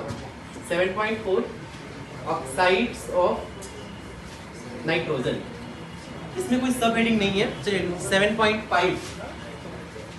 7.5 में क्या है, अब नाइट्रिक एसिड में कुछ और भी दिया है क्या? हाँ देखिए, नाइट्रिक एसिड में भी प्रिपरेशन और प्रॉपर्टीज एंड मीन्स यहाँ भी तीन आपको चीज पढ़ना पड़ेगा। एक है प्रिपरेशन, दूसरा है प्रॉपर्टीज एंड लास्ट है 7.5 हो गया। 7.6। 7.6 में क्या है, फॉस्फोरस एलोट्रॉपिक फॉर्म। यहाँ पे फॉस्फोरस के बारे में है और इसके एलोट्रॉप्स के बारे में, जैसे कार्बन के एलोट्रॉप्स होते हैं वैसे ही फॉस्फोरस के एलोट्रॉप्स होते हैं, इनके बारे में स्टडी करना है। 7.7 फिर से एक नया मॉलिक्यूल आ गया, कौन सा? तो ये PH3 होता है क्या? अब इसके बारे में भी क्या क्या स्टडी करना है, प्रिपरेशन, प्रॉपर्टीज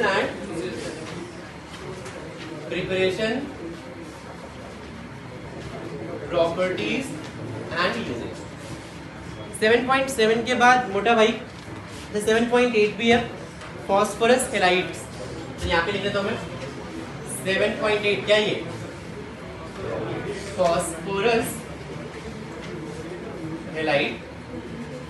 यहाँ पे क्या क्या पढ़ना है और अच्छा, फॉस्फोरस हेलाइड्स में आप देखेंगे 7.8 में ही 7.8.1 फॉस्फोरस ट्राइक्लोराइड।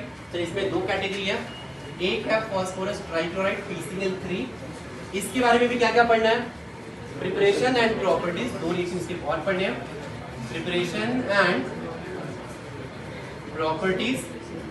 आगे और भी कुछ पढ़ना है क्या, मतलब PCl5 के बारे में, प्रिपरेशन एंड प्रॉपर्टीज। और नेक्स्ट यहाँ पे और भी कुछ है क्या, एक है ऑक्सो एसिड्स ऑफ फॉस्फोरस। ये हो गया ग्रुप 15, मतलब ये है कौन सा 7.9। चलिए यहाँ पे 7.9 यहाँ पे लिख देता हूँ 7.9। अब ध्यान से सुनना, मतलब ये जो काम मैंने किया ना यहाँ पे ट्री डायग्राम बनाया, ये ग्रुप 15 में, ग्रुप 16 में, ग्रुप 17, ग्रुप 18 में एक एक पेज पे आपको बना के रखना है। मतलब जितने भी ऐसे जो NCERT वाले चैप्टर इंपॉर्टेंट है, जैसे एस ब्लॉक है, हाइड्रोजन है, ग्रुप 13, ग्रुप 14, इन सब के लिए बनाना है। वैसे मैं ये जो पढ़ाने वाला हूँ ये तो मैं पूरा NCERT कवर कर लूँगा, लेकिन 13, 14 अगर आपने NCERT नहीं पढ़ा है तो आप वो पढ़ें। करना क्या क्या है आपको, ये आपके पास एक पेज होगा, ठीक। जब भी मुझे ग्रुप 15 रिवाइज करना है तो मैं सिर्फ और सिर्फ ये पेज उठा के देखूंगा। ग्रुप 15 में अगर ये पेज उठा के देखना, देखिए मैं सिर्फ हेडिंग्स देखूंगा। 7.1 में अभी पढ़ाने वाला हूँ, अकरेंस में कुछ लिखा होगा, ठीक, उसमें से मैं देखा बताऊंगा कुछ इंपॉर्टेंट पॉइंट है क्या। अगर वो इंपॉर्टेंट पॉइंट है तो वो आपको याद आने चाहिए। जैसे यहाँ पे इलेक्ट्रॉनिक कन्फिग्रेशन, मुझे नहीं लग रहा है कि आपको कुछ जानना चाहिए। इलेक्ट्रॉनिक कन्फिग्रेशन सब आता है क्या, एटॉमिक रेडियस आता है क्या, कुछ एक्स्ट्रा चीज होगा मैं सब बताऊंगा, अभी पढ़ाने वाला हूँ। आयोनाइजेशन एनर्जी में, इलेक्ट्रॉन नेगेटिविटी, फिजिकल प्रॉपर्टीज में कुछ लिखा हुआ है। अब क्या देखेंगे पेज देखने के बाद, फिजिकल प्रॉपर्टी में 2-4 लाइन अगर मैं लिखवाने वाला जो भी हूँ, अगर आपको ये फिजिकल प्रॉपर्टी देख के याद आ रहा है मीन्स आपको ये टॉपिक आता है। नेक्स्ट ऐसे ही मान लीजिए नाइट्रोजन के बारे में, N2 है, N2 के बारे में प्रिपरेशन में मैं 2-4 रिएक्शन लिखवाऊंगा, फिर प्रॉपर्टीज में 2-4 रिएक्शन लिखवाऊंगा, यूजेस 1-2 बताऊंगा। तो अगर आपको जस्ट ये सब हेडिंग देख के अगर क्लिक कर रहा है कि मुझे इसके 3-4 प्रिपरेशन, 3-4 प्रॉपर्टीज, 1-2 यूजेस याद आ रहे हैं, मतलब आपका N2 कंप्लीट है। फिर यहाँ पे NH3 के बारे में same thing, oxides of nitrogen में कुछ पॉइंट्स लिखवाऊंगा, HNO3 की रिएक्शंस बताऊंगा। बस यही हमारे सब टॉपिक्स हैं। जब भी रिवीजन करना है आपको लेट्स से पी ब्लॉक का, तो आप पूरा नोट्स नहीं देखने वाले हैं, नोट्स तो आप रिवाइज करते रहिए। ये पेज देखिए आप, पॉइंट समझ में आ रहेगा? अबे ना देखो, हाँ ना, कोई भी, जैसे मान लीजिए ये यहाँ पे फॉस्फोरस था, फॉस्फोरस में यहाँ पे एलोट्रॉप्स के बारे में था, एक एलोट्रॉप्स के बारे में था। तो अगर आपको इसमें एलोट्रॉप्स जो भी होते हैं, ठीक ना, फॉस्फोरस जैसे होता है, व्हाइट फॉस्फोरस होता है, ब्लैक फॉस्फोरस होता है, रेड फॉस्फोरस, पढ़ाऊंगा अभी। अगर वो आपको तीनों क्लिक कर रहा है, इनका स्ट्रक्चर कैसा होता है, मतलब आपको वो टॉपिक आता है। फिर PH3 देखिए आप, PH3 का प्रिपरेशन, प्रॉपर्टी, यूजेस। बात समझ में आ रही है क्या?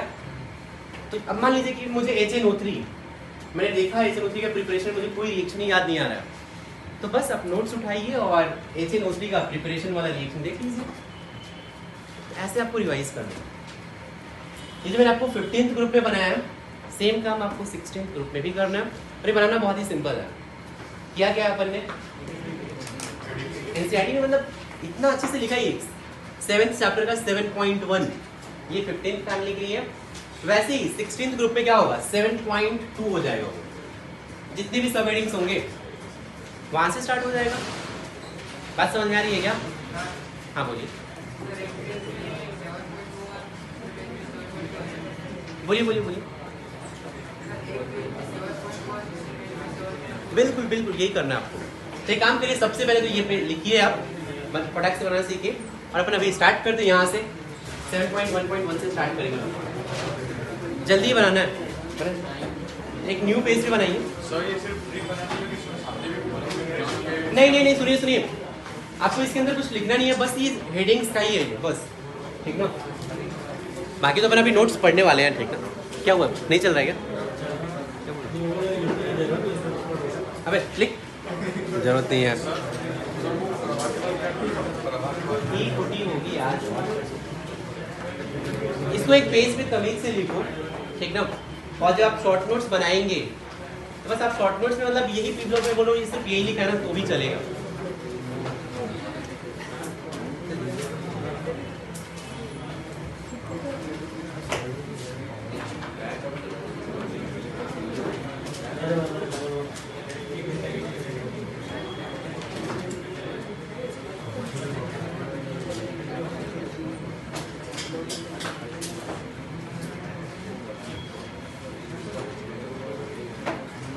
आपका नाम क्या है?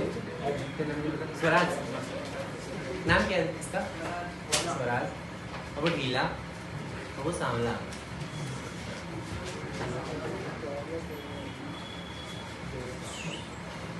चलिए वो जल्दी जल्दी इसको न्यू पेज पे आप बना लिया आपने?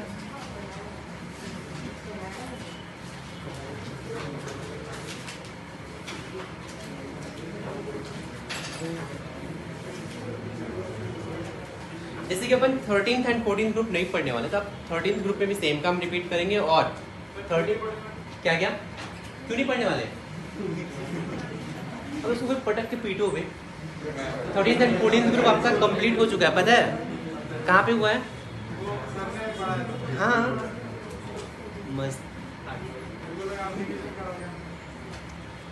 मस्त है ना।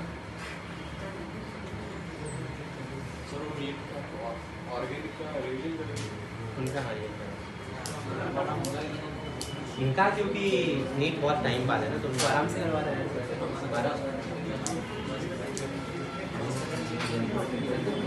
होगा ना 10 डेज में खत्म हो रहा है आपका सिलेबस। मैं करूँगा, आपको टेंशन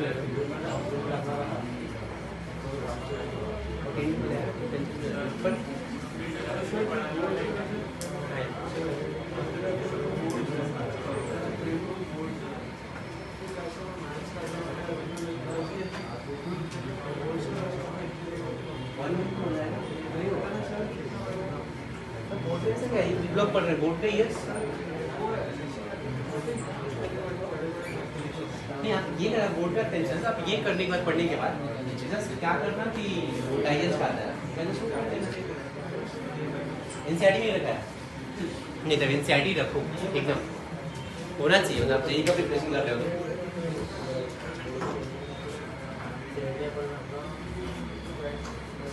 चलिए हो गए सबके?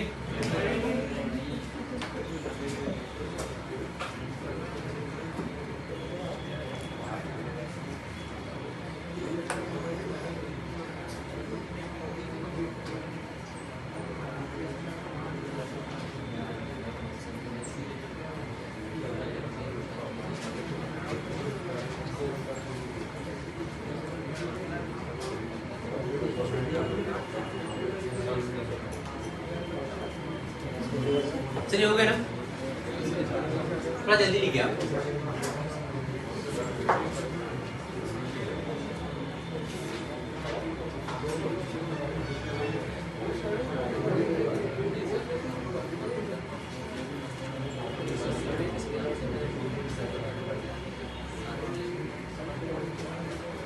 अच्छा, आपको लगता है कि केमिकल बॉन्डिंग की रिवीजन करवानी चाहिए? बहुत अच्छी बात।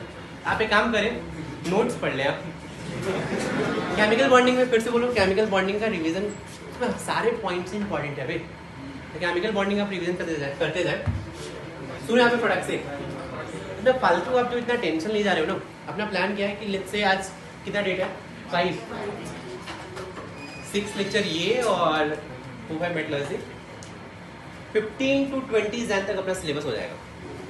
15 to 20 हाँ हो जाएगा, ठीक ना। तो अपना ये टारगेट है 15 to 20 जैन तक सिलेबस होगा। अपन क्या रिवाइज करने वाले हैं, फिजिकल केमिस्ट्री, राइट। इनऑर्गेनिक में देखो क्या होगा, इनऑर्गेनिक में केमिकल बॉन्डिंग है, कोऑर्डिनेशन है, पीरियोडिक टेबल है, बाकी एसपीडीएफ तो अपन कर ही रहे हैं अभी। मेटलर्जी तो इसके बाद जस्ट करेंगे। तो आपका इनऑर्गेनिक तो ऐसे ही हो रहा है यार। हाँ बोलिए। पूरा ही मेंस का है, पूरा ही एडवांस का है, ठीक। बॉन्डिंग में नो कॉम्प्रोमाइज, क्योंकि उसमें हमने पी ब्लॉक पूरा पढ़ा है केमिकल बॉन्डिंग में। मतलब अपना अभी सिलेबस इतना ज़्यादा क्यों नहीं है, बिकॉज मैक्सिमम चीज़ तो केमिकल बॉन्डिंग में पढ़ लिया पे, ठीक। पीरियोडिक टेबल और केमिकल बॉन्डिंग में 50% पार्ट अपन ने इसका किया है, S block and P block का। तो आपको करना क्या है, मान लीजिए जैसे पर सिलेबस हो रहा है 20 जैन तक हो रहा है, तो ध्यान से सुनो।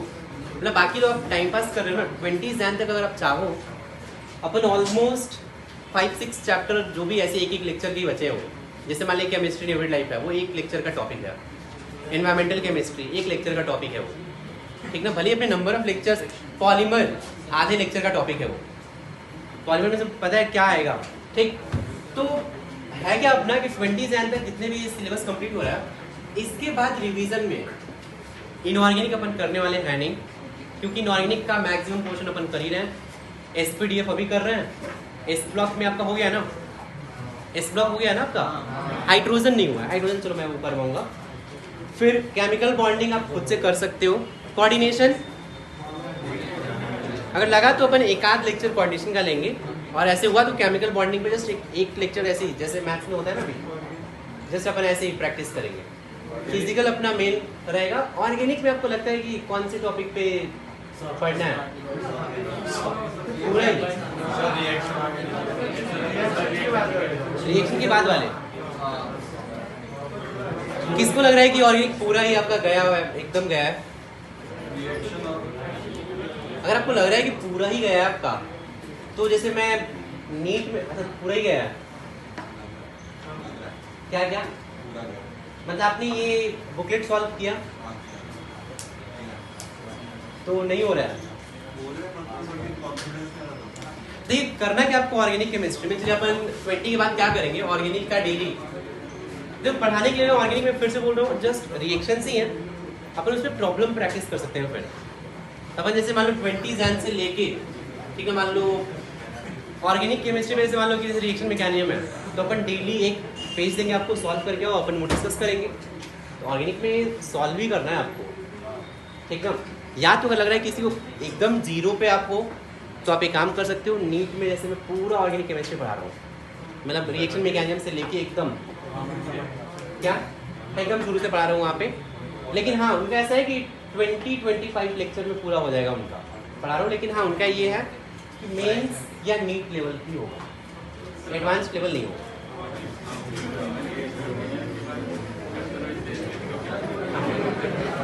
तो अपना क्या है, अगर आपको लग रहा है किसी को कि नहीं आपको कुछ आता ही नहीं है, लेट्स से एकदम जीरो आप ऑर्गेनिक में, तो आपको 20 लेक्चर का लेक्चर देख लो, ऑर्गेनिक पूरा हो जाएगा आपका।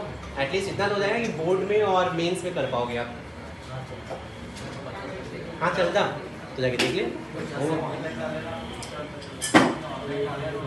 हाँ ऑनलाइन डाला हुआ है, वो देख सकते हैं आप। मतलब वो 10 लेक्चर हो गया, 10 या 12 लेक्चर उनका पूरा कंप्लीट हो जाएगा। उसमें मतलब सारे ही रिएक्शन होंगे, बस हाई लेवल की रिएक्शन नहीं है। High level in the sense कि जैसे मान लो RX पे सोडियम क्या बनेगा, RX पे सोडियम क्या बनेगा, RR, ऐसे ऐसे रिएक्शन ही ऐसे कंप्लीट है पूरा ही वो। तो आप अगर लग रहा है कि जीरो पे हो तो वो देखो, अदरवाइज आपको लग रहा है कि नहीं आपको थोड़ा बहुत भी आता है, लग रहा है कि अगर आता है तो फिर आप अल्काइल हैलाइड है तो अल्काइल हैलाइड का नोट्स पढ़ के बुकलेट सॉल्व करो आप। और बुकलेट में सब थोड़ा भी क्लिक नहीं कर रहा है तो बुकलेट में जितने भी सब्जेक्टिव एक्सरसाइजेज हैं, ओए देख इधर, सब्जेक्टिव एक्सरसाइज के सॉल्यूशन पीछे दिया हुआ है, देखा है आपने? फर्स्ट टाइम करिए सॉल्व, नहीं हो रहा है वहाँ से सॉल्यूशन देखिए, फिर क्लिक कर सॉल्व करिए आप। तो ये प्रैक्टिस नहीं करो तब तक कुछ नहीं होने वाला। फिजिकल में अपना जितने भी चैप्टर है फिजिकल के, कितने ऑलमोस्ट 8-9 चैप्टर है, तो वो 20 जैन से अपन फिजिकल पूरा ही करने वाले हैं, मतलब मूल कॉन्सेप्ट से लेके लास्ट तक।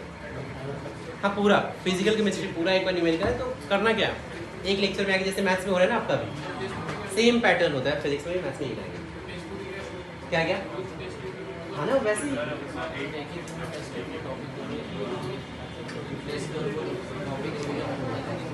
अभी फिजिक्स में कैसे स्टार्ट हो रहा है? हाँ तो वही तो हम फिजिकली कर रहे हैं ना सिर्फ, तो आपको अबे गजो सुन लो फटाक से, तो तुम्हारा प्लानिंग क्या होना चाहिए? फिजिकल केमिस्ट्री अपन पूरा रिवाइज करेंगे, ठीक? तो फिजिकल में इतना लोड नहीं लेना है, बस आपको अभी जो करना है, ये जो अपन कर रहे हैं क्लास में वो एकदम तमीज से करो, बस थोड़ा सा घर में जाके रिवाइज करो, आपका हो जाए, इतना कॉन्सेंट्रेशन से पढ़ो। एंड ऑर्गेनिक पे जैसे मान लो लास्ट मैंने किसका डिस्कशन लिया था, अल्कोहल फिनोल, उसमें सिर्फ 2-4 लोगों ने ही सॉल्व किया था। अब मैं फिर से 1 वीक टाइम दे रहा हूँ, जैसे इस वीक में अपन कौन सा चैप्टर बचा आप, वो अपन ट्राई करेंगे सॉल्व करने का। अगर आप थोड़ा सा भी सिंसियर होते ना, जैसे अल्डिहाइड कीटोन है, 1 वीक मिल रहा था आपको, आप नहीं कर सकते थे 1 वीक में। अगर पढ़ना चाहो यार स्टार्टिंग, अगर आप चाहो ना 1 वीक में रिएक्शन मैकेनिज्म से अगर नोटबुक पढ़ना स्टार्ट करोगे तो रिएक्शन मैकेनिज्म से लेके पूरा पढ़ सकते हो 1 वीक में, नहीं कर सकते हो आप। तो ये तब होगा ऑर्गेनिक में जब आप पूरा नोटबुक रिएक्शन मैकेनिज्म से लेके लास्ट तक 4-5 टाइम्स पढ़ो आप, तब कॉन्फिडेंस आएगा। अपन ने क्या किया है, अल्कोहल फिनोल का कितनी बार आपने पढ़ा होगा, कितनी बार पढ़ा होगा कार्तिक बाबू?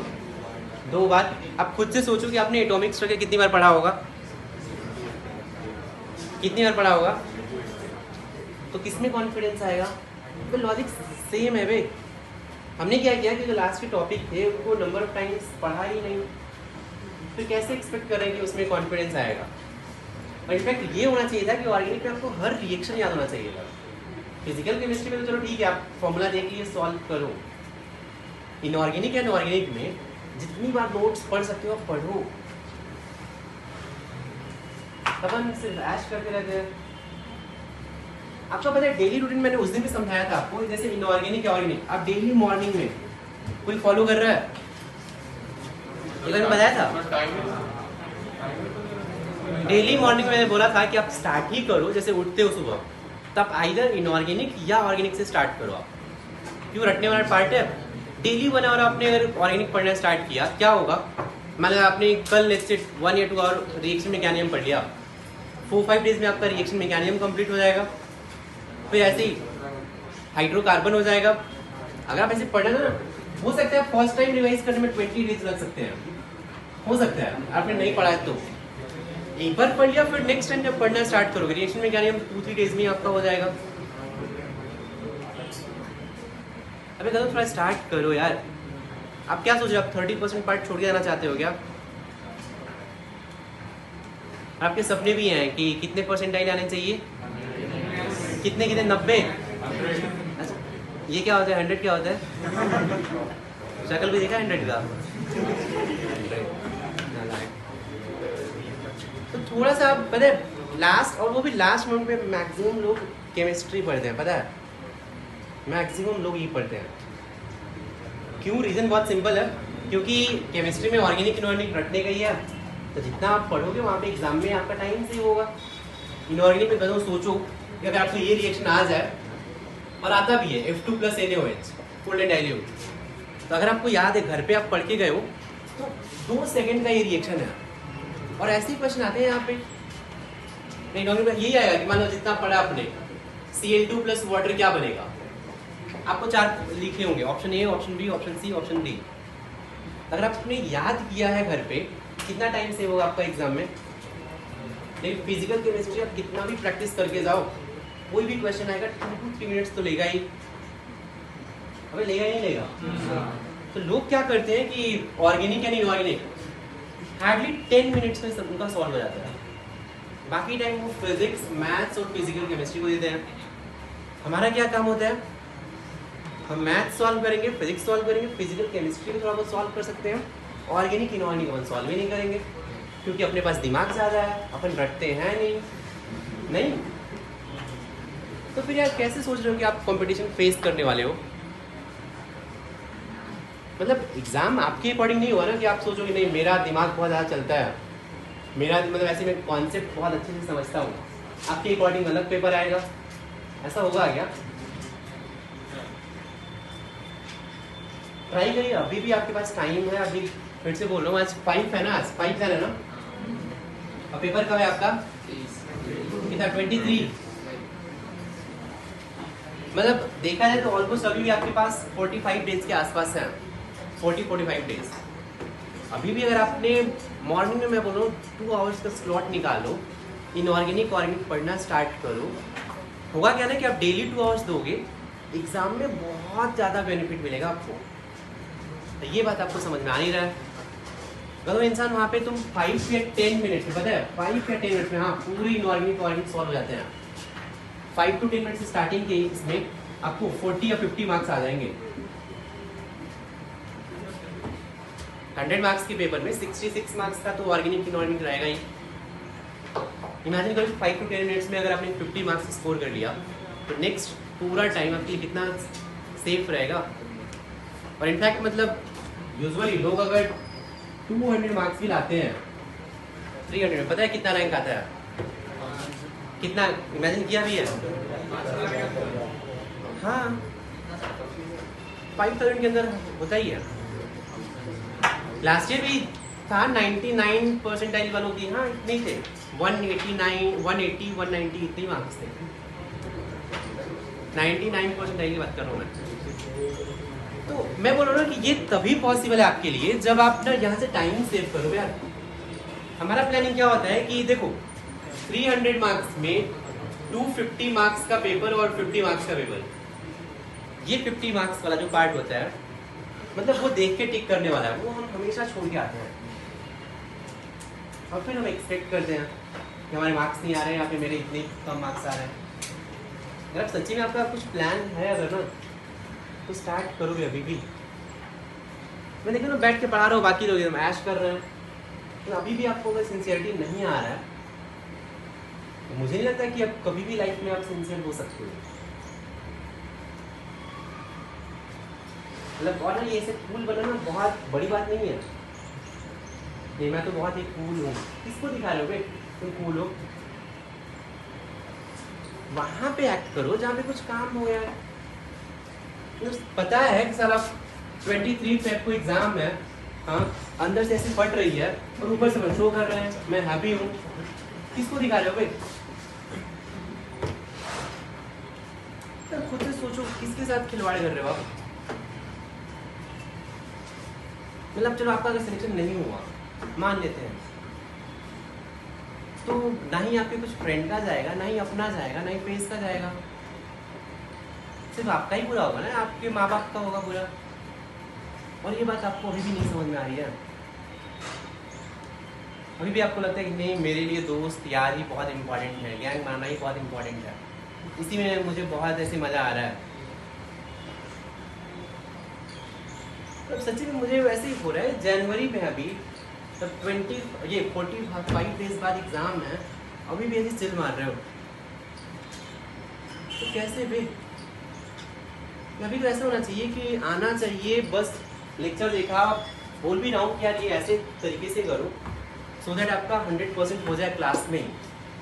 आपको पता है मतलब जब लेक्चर अभी ऑनलाइन डाल रहे थे, बीच में 15 डेज के लिए फिजिक्स और केमिस्ट्री दोनों लेक्चर डालना बंद किया था, याद है आपको? याद है? भूल गए हो? तो हमें ये लगा था कि नहीं थ्रू 15 डेज में बैकलॉग कंप्लीट कर लो आप। वो टाइम भी आपने ऐसे वेस्ट किया। फिर भी आप ऐसे एक्सपेक्ट कर रहे हो। मतलब अभी भी जैसे जो फिजिकल क्लासेस पढ़ रहे हैं 100% तो कंसंट्रेशन लगाओ पे, मतलब जो भी पढ़ रहे हैं अपन। और मैं बार बार बोल रहा हूँ इनऑर्गेनिक ऐसा चीज़ है नोट्स से आएगा।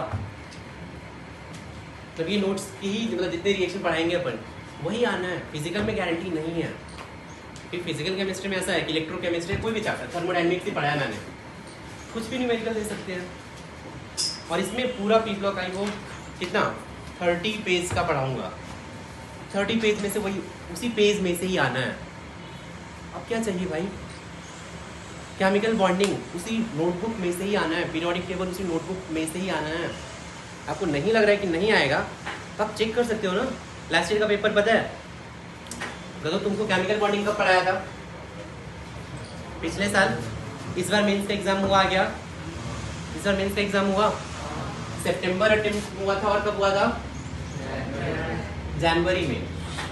जितने भी केमिकल बॉन्डिंग के क्वेश्चन होंगे देखना नोट्स में है नहीं है, जितने भी पीरियोडिक टेबल के क्वेश्चन हैं देखना नोट्स में है नहीं है, सारे क्वेश्चन इसी में से हैं।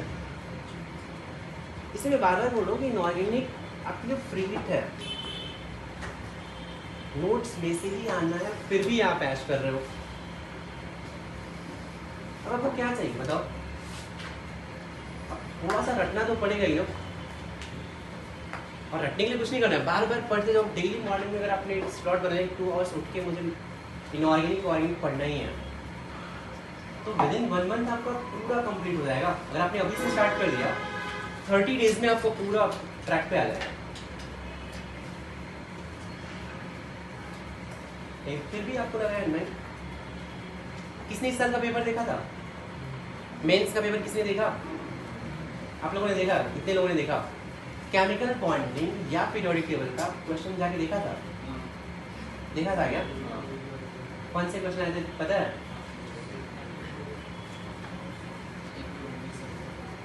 तो यहाँ क्या मतलब अभी भी इतना भी तो देख सकते हो भाई। चल ठीक है, मैं बोल रहा हूँ हमेशा कि हाँ नोट्स आएंगे, हो सकता है आपको डाउट भी हो नहीं आएगा, लेकिन जब 2 चैप्टर पढ़ा दिया है वो तो आप चेक कर सकते थे।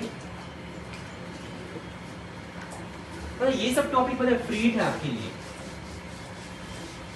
नोट से आएगा प्लस कम टाइम में होगा, तो लग जाओ भाई।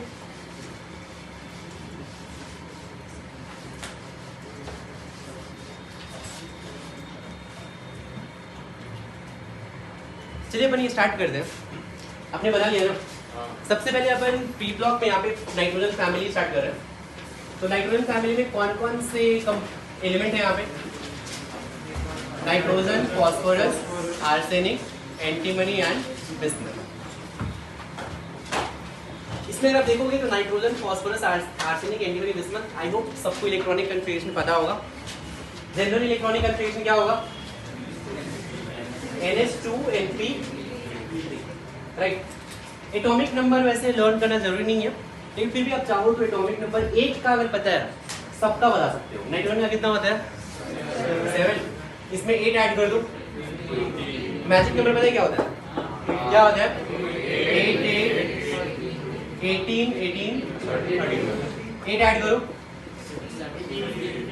कितना? 15।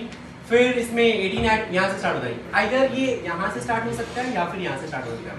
18 ऐड करो, 18 ऐड करो, फिर से 18 ऐड करो, 8 8 18 18 32 32 ऐड करो, 18। मतलब मैजिक नंबर में क्या होता है, आइदर एटॉमिक नंबर आपको 8 8 18 18 32 ऐड करना पड़ेगा, या फिर यहाँ से भी स्टार्ट हो सकता है 8 18 18 32 भी हो सकता है। इसके पहले क्या होता है? 2। जैसे लिथियम वाले ग्रुप में देखोगे आप, हाइड्रोजन के नीचे क्या होता है? यहाँ पे, तो यहाँ पे क्या होगा पता है? 2 ऐड करो, 8 ऐड करो, 8 ऐड करो, 18 ऐड करो, 18 ऐड करो, 32। मतलब मैजिक नंबर में क्या होता है, एक का अगर पता है तो आइदर 2 ऐड करने से मिल रहा है, ये यहाँ से यहाँ तक ऐड करना पड़ेगा, या 8 8 18 18 32 से मिलेगा, या फिर 8 18 18 32 कहीं से भी मिल सकता है। ये हो गया एटॉमिक नंबर। फिर इलेक्ट्रॉनिक कन्फिगरेशन के बाद इनमें से नॉन मेटल कौन कौन से हैं? नाइट्रोजन एंड फॉस्फोरस, याद रख लो ये नॉन मेटल है, ठीक। आर्सेनिक एंड एंटीमनी, इनको मेटलॉइड बोलते हैं, और बिस्मथ ये क्या है, मेटल। ये इलेक्ट्रॉनिक कन्फिगरेशन तो आपको आता ही होगा। अच्छा ये बताओ, एफ ऑर्बिटल के इलेक्ट्रॉन कहाँ से स्टार्ट होंगे, मतलब कौन से एलिमेंट के इलेक्ट्रॉनिक कन्फिगरेशन में एफ ऑर्बिटल में इलेक्ट्रॉन आएगा? किसमें आएगा? नहीं, किसमें आएगा? चलो ये कैसे याद रखेंगे, आप बताओ एफ ब्लॉक एलिमेंट कहाँ से स्टार्ट होता है? एफ ब्लॉक एलिमेंट लैंथेनम से स्टार्ट होता है क्या? तो लैंथेनम के बाद का एटॉमिक नंबर क्या है? लैंथेनम के बाद का लैंथेनम का एटॉमिक नंबर कितना है? 50। लैंथेनम का कितना है? लैंथेनम का 57 होता है, ठीक। तो इसके बाद जितने भी, याद रख लो, लैंथेनम के बाद जितने भी एलिमेंट होंगे सबके इलेक्ट्रॉनिक कॉन्फ़िगरेशन में इलेक्ट्रॉन एफ में आएगा। लैंथेनम से पहले किसी में नहीं आएगा, बिकॉज यहीं से एफ ब्लॉक एलिमेंट स्टार्ट हो रहा है। इसके बाद जितने भी एलिमेंट होंगे सब में एफ में इलेक्ट्रॉन होगा। इनमें से किसमें होगा? इसमें 4f में इलेक्ट्रॉन रहेगा। अगर मैं आपसे पूछूं कि डी में इलेक्ट्रॉन किस में आएगा, पहला डी ऑर्बिटल में इलेक्ट्रॉन किस में आएगा, कौन से एलिमेंट में आएगा? डी में पहला एलिमेंट जिसमें डी में इलेक्ट्रॉन आएगा, डी ब्लॉक का एलिमेंट कौन सा है? डी ब्लॉक का एलिमेंट कौन सा है? स्कैंडियम। तो स्कैंडियम में पहला, स्कैंडियम ऐसा एलिमेंट है जिसमें डी ऑर्बिटल में इलेक्ट्रॉन आएगा। एफ ब्लॉक का जो पहला एलिमेंट है वो पूरे पीरियोडिक टेबल में ऐसा एलिमेंट होगा जिसमें एफ ऑर्बिटल में इलेक्ट्रॉन होगा। बात समझ में आ रही है क्या? चलिए अपन इसके बाद बात करें, आपको ये याद रखना है, नॉन मेटल हो गया, ये मेटलॉइड हो गया, और ये मेटल है। अपन साइज की बात करें, साइज टॉप टू बॉटम क्या होगा? किसी को डाउट नहीं है? नाइट्रोजन से ज्यादा, चलो मैं लिख दूं ऐसे ही, साइज इंक्रीजेस, राइट। लेकिन बस एक लाइन आपको ये याद रखना है, इसमें जो साइज डिफरेंस होता है, एक एक्स्ट्रा लाइन आप ये याद रखो, जैसे नाइट्रोजन फास्फोरस में जो साइज डिफरेंस होगा, फास्फोरस आर्सेनिक में साइज डिफरेंस होगा, आर्सेनिक एंटीमनी में साइज डिफरेंस होगा, ये साइज डिफरेंस डिक्रीज होते जाता है। साइज क्या होगा? इंक्रीज, लेकिन साइज डिफरेंस क्या होगा? तो size increases but size difference decreases. अगर आपके पास एनसीईआरटी है तो आप देख सकते हैं, उसमें एक कॉलम भी बना के दिया हुआ है, ठीक ना। उस कॉलम में देखना आपको इनके मेटालिक, ये कोवेलेंट रेडियस का डेटा दिया हुआ है। चलिए आगे बात कर लेते हैं, electron negativity top to bottom क्या होगा? डिक्रीज होगा। Ionization energy top to bottom decrease हो जाएगा, ये भी लिख लीजिए। चलिए फिर वो टेबल से मैं आपको बता रहा हूँ, डेंसिटी अगर देखेंगे आप, डेंसिटी तो टॉप टू बॉटम इंक्रीज होगा। अगर ये आप याद रख सकते हैं, सिंस ये टेबल में है, तो मेल्टिंग पॉइंट का वैल्यू नाइट्रोजन से ज्यादा फास्फोरस, फास्फोरस से ज्यादा आर्सेनिक, फिर आर्सेनिक के बाद एंटीमनी और बिस्मथ का कम होता है। मींस मेल्टिंग पॉइंट नाइट्रोजन से लेके आर्सेनिक तक इंक्रीज होता है, फिर ये डिक्रीज होता है। लेकिन बॉइलिंग पॉइंट में top to bottom usually increase होना चाहिए, नाइट्रोजन, फास्फोरस, आर्सेनिक, एंटीमनी, फिर लास्ट में बिस्मथ का कम होता है। क्या बोलिए? तो डेंसिटी के इसमें आर्सेनिक के ऊपर क्या है? कहाँ पे आर्सेनिक की डेंसिटी देगी है। अच्छा, ये इसका एलोट्रोप है। एलोट्रोप मींस जैसे मान लीजिए कार्बन है, तो कार्बन के बहुत सारे एलोट्रोप होते हैं क्या? कार्बन का डायमंड होता है, कार्बन का फिर ग्रेफाइट होता है, वैसे ही आर्सेनिक का ग्रे फॉर्म एक एलोट्रोप है, उसका इन्होंने डेटा दिया।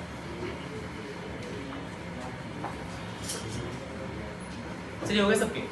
अब तो इसमें आगे बात कर लेते हैं, ये तो था अपन जनरल इसका प्रॉपर्टी पढ़ लिए। अब बात करते हैं फिजिकल प्रॉपर्टी। हेडिंग दीजिए, physical property.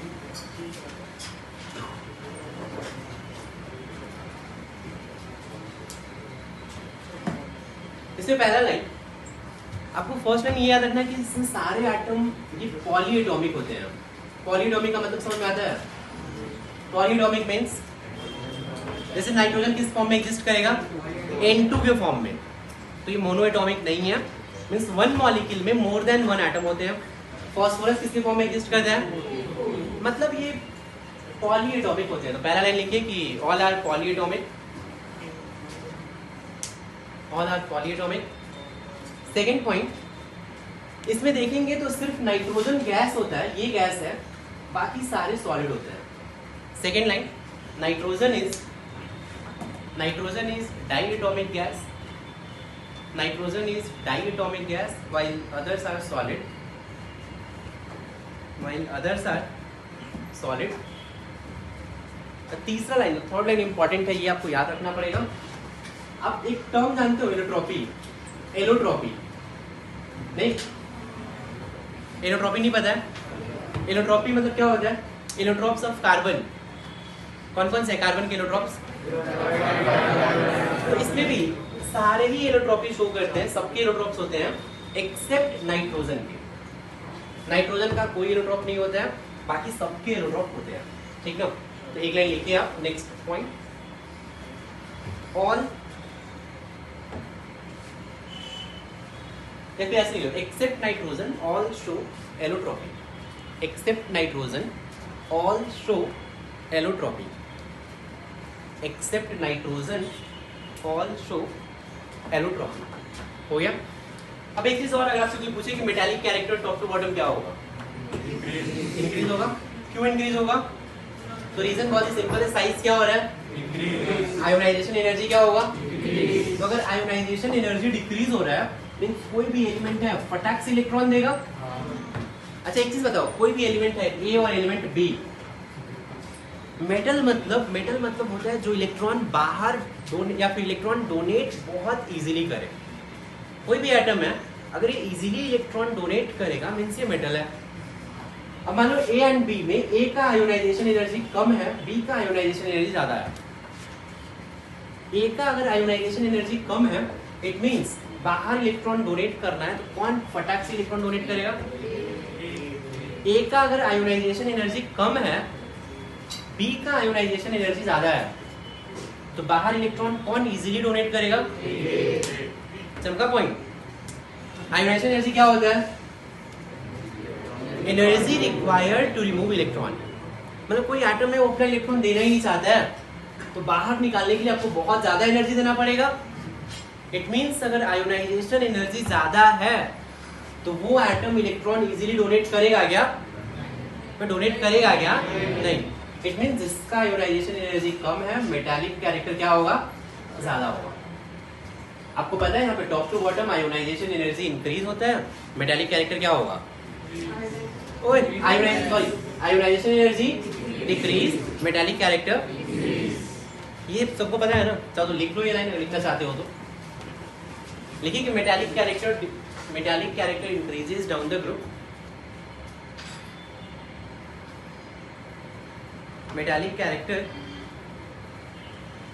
increases down the group due to decrease in ionization energy।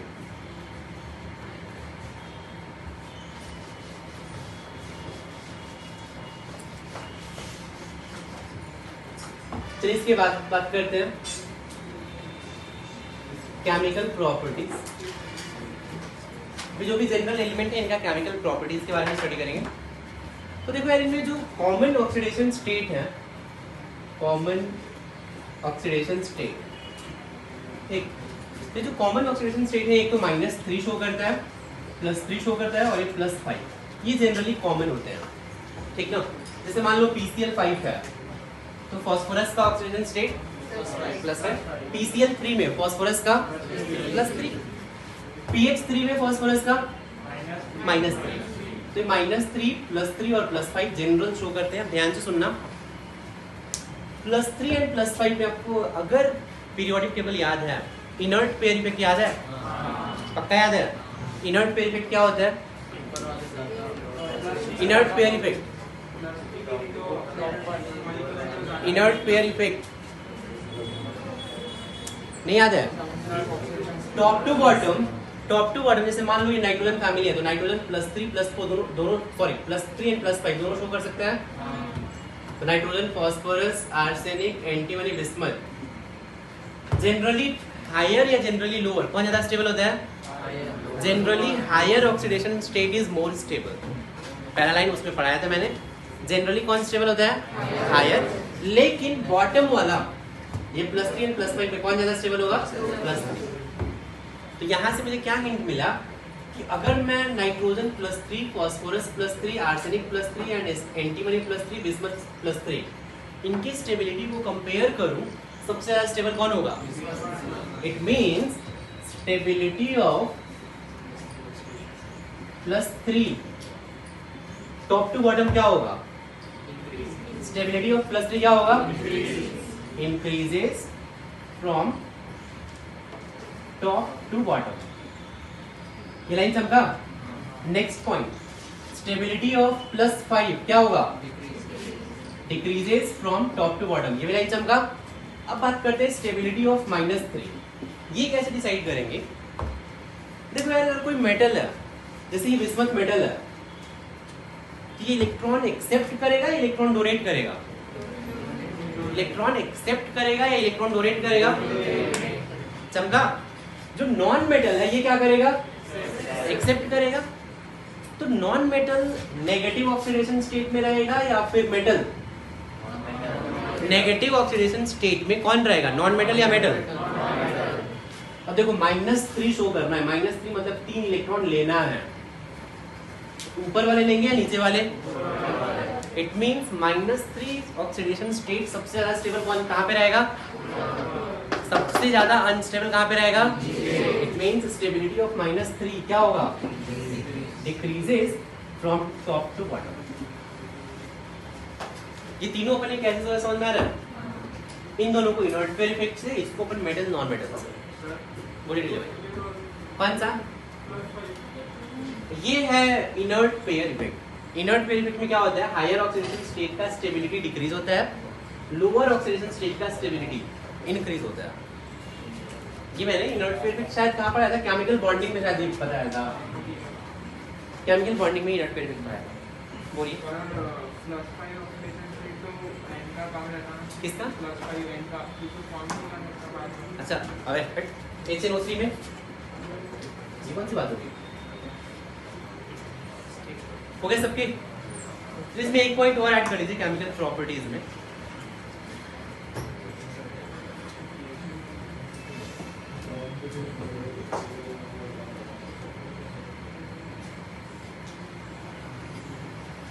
अच्छा ये बताओ, ये +5 वाला टॉप टू बॉटम डिक्रीज होता है स्टेबिलिटी, तो बिस्मथ का +5 स्टेबल होगा या अनस्टेबल होगा?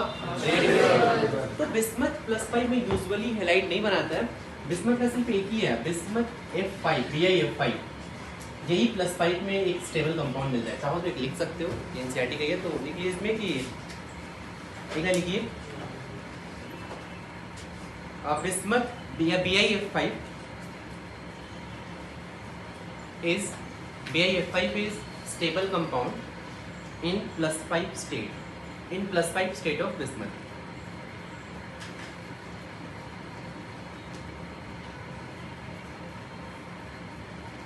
हो गया।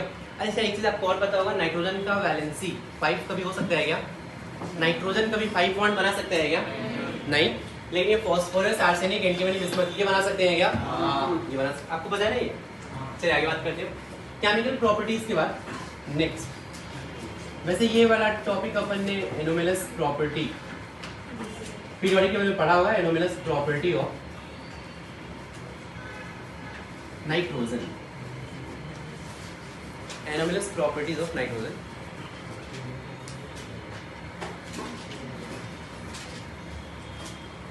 हो गया। देखो यार, आपको यहाँ पे nitrogen, phosphorus, arsenic, antimony, bismuth में नाइट्रोजन बाकी सबके रिमेनिंग यहाँ पे एलिमेंट के साथ इसका प्रॉपर्टी थोड़ा सा डिफरेंट होता है। अब डिफरेंट क्यों होता है? बिकॉज नाइट्रोजन का साइज बहुत ही स्मॉल होता है क्या? एक तो इसका साइज बहुत ही स्मॉल होता है, small size. Second point, nitrogen के पास वैकेंट डी ऑर्बिटल होता है क्या? अरे होता है क्या? यहाँ पे absence of vacant D orbital, इसका आयोनाइजेशन एनर्जी क्या होगा? नाइट्रोजन का ionization energy high ionization energy and एक चीज आप और बोल सकते हो high electron negativity.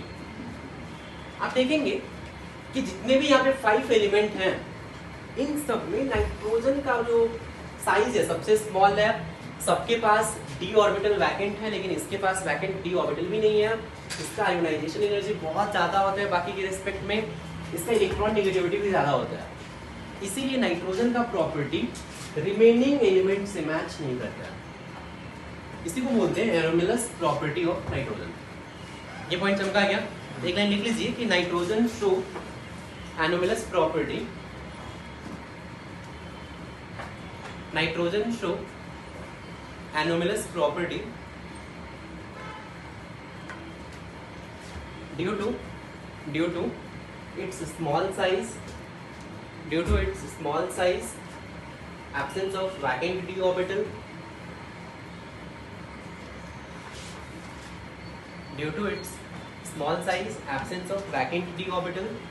high ionization energy and high electron negativity. हो गया? अब इसमें एक चीज आपको और थोड़ा सा इंपॉर्टेंट है, अगर मैं आपको बॉन्ड लेंथ की बात करूं, जस्ट शायद भूल सकते हैं, nitrogen single bond nitrogen and phosphorus single bond phosphorus, bond strength का ऑर्डर क्या होगा?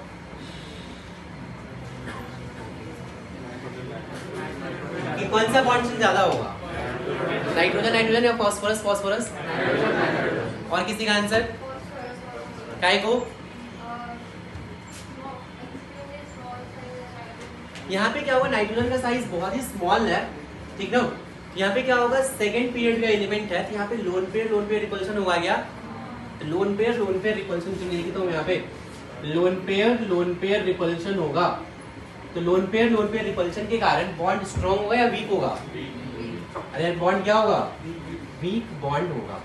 तो एन बॉन्ड स्ट्रेंथ पी से भी कम होता है। पॉइंट समझ में आ रहा है क्या? अपन लोग आया ना?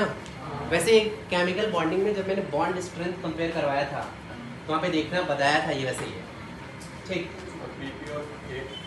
नहीं, फिर वहाँ पे नहीं, ये जो लोन पे रिपल्शन है सिर्फ सेकंड पीरियड में वैलिड है। बाकी यहाँ पे अब साइज ज्यादा हो गया तो डिस्टेंस बहुत ज्यादा हो जाता है, अब रिपल्शन डोमिनेट नहीं करेगा। अब इनमें अगर बॉन्ड स्ट्रेंथ देखोगे तो पी का बॉन्ड स्ट्रेंथ एस से ज्यादा होगा, एस का एस से ज्यादा होगा, वहां पे size increases, bond strength decreases. चलिए हो गया क्या? अब इसके बाद ये एनोमलस प्रॉपर्टी, अब नाइट्रोजन का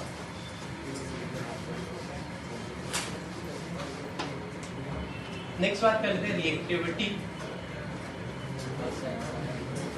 with hydrogen।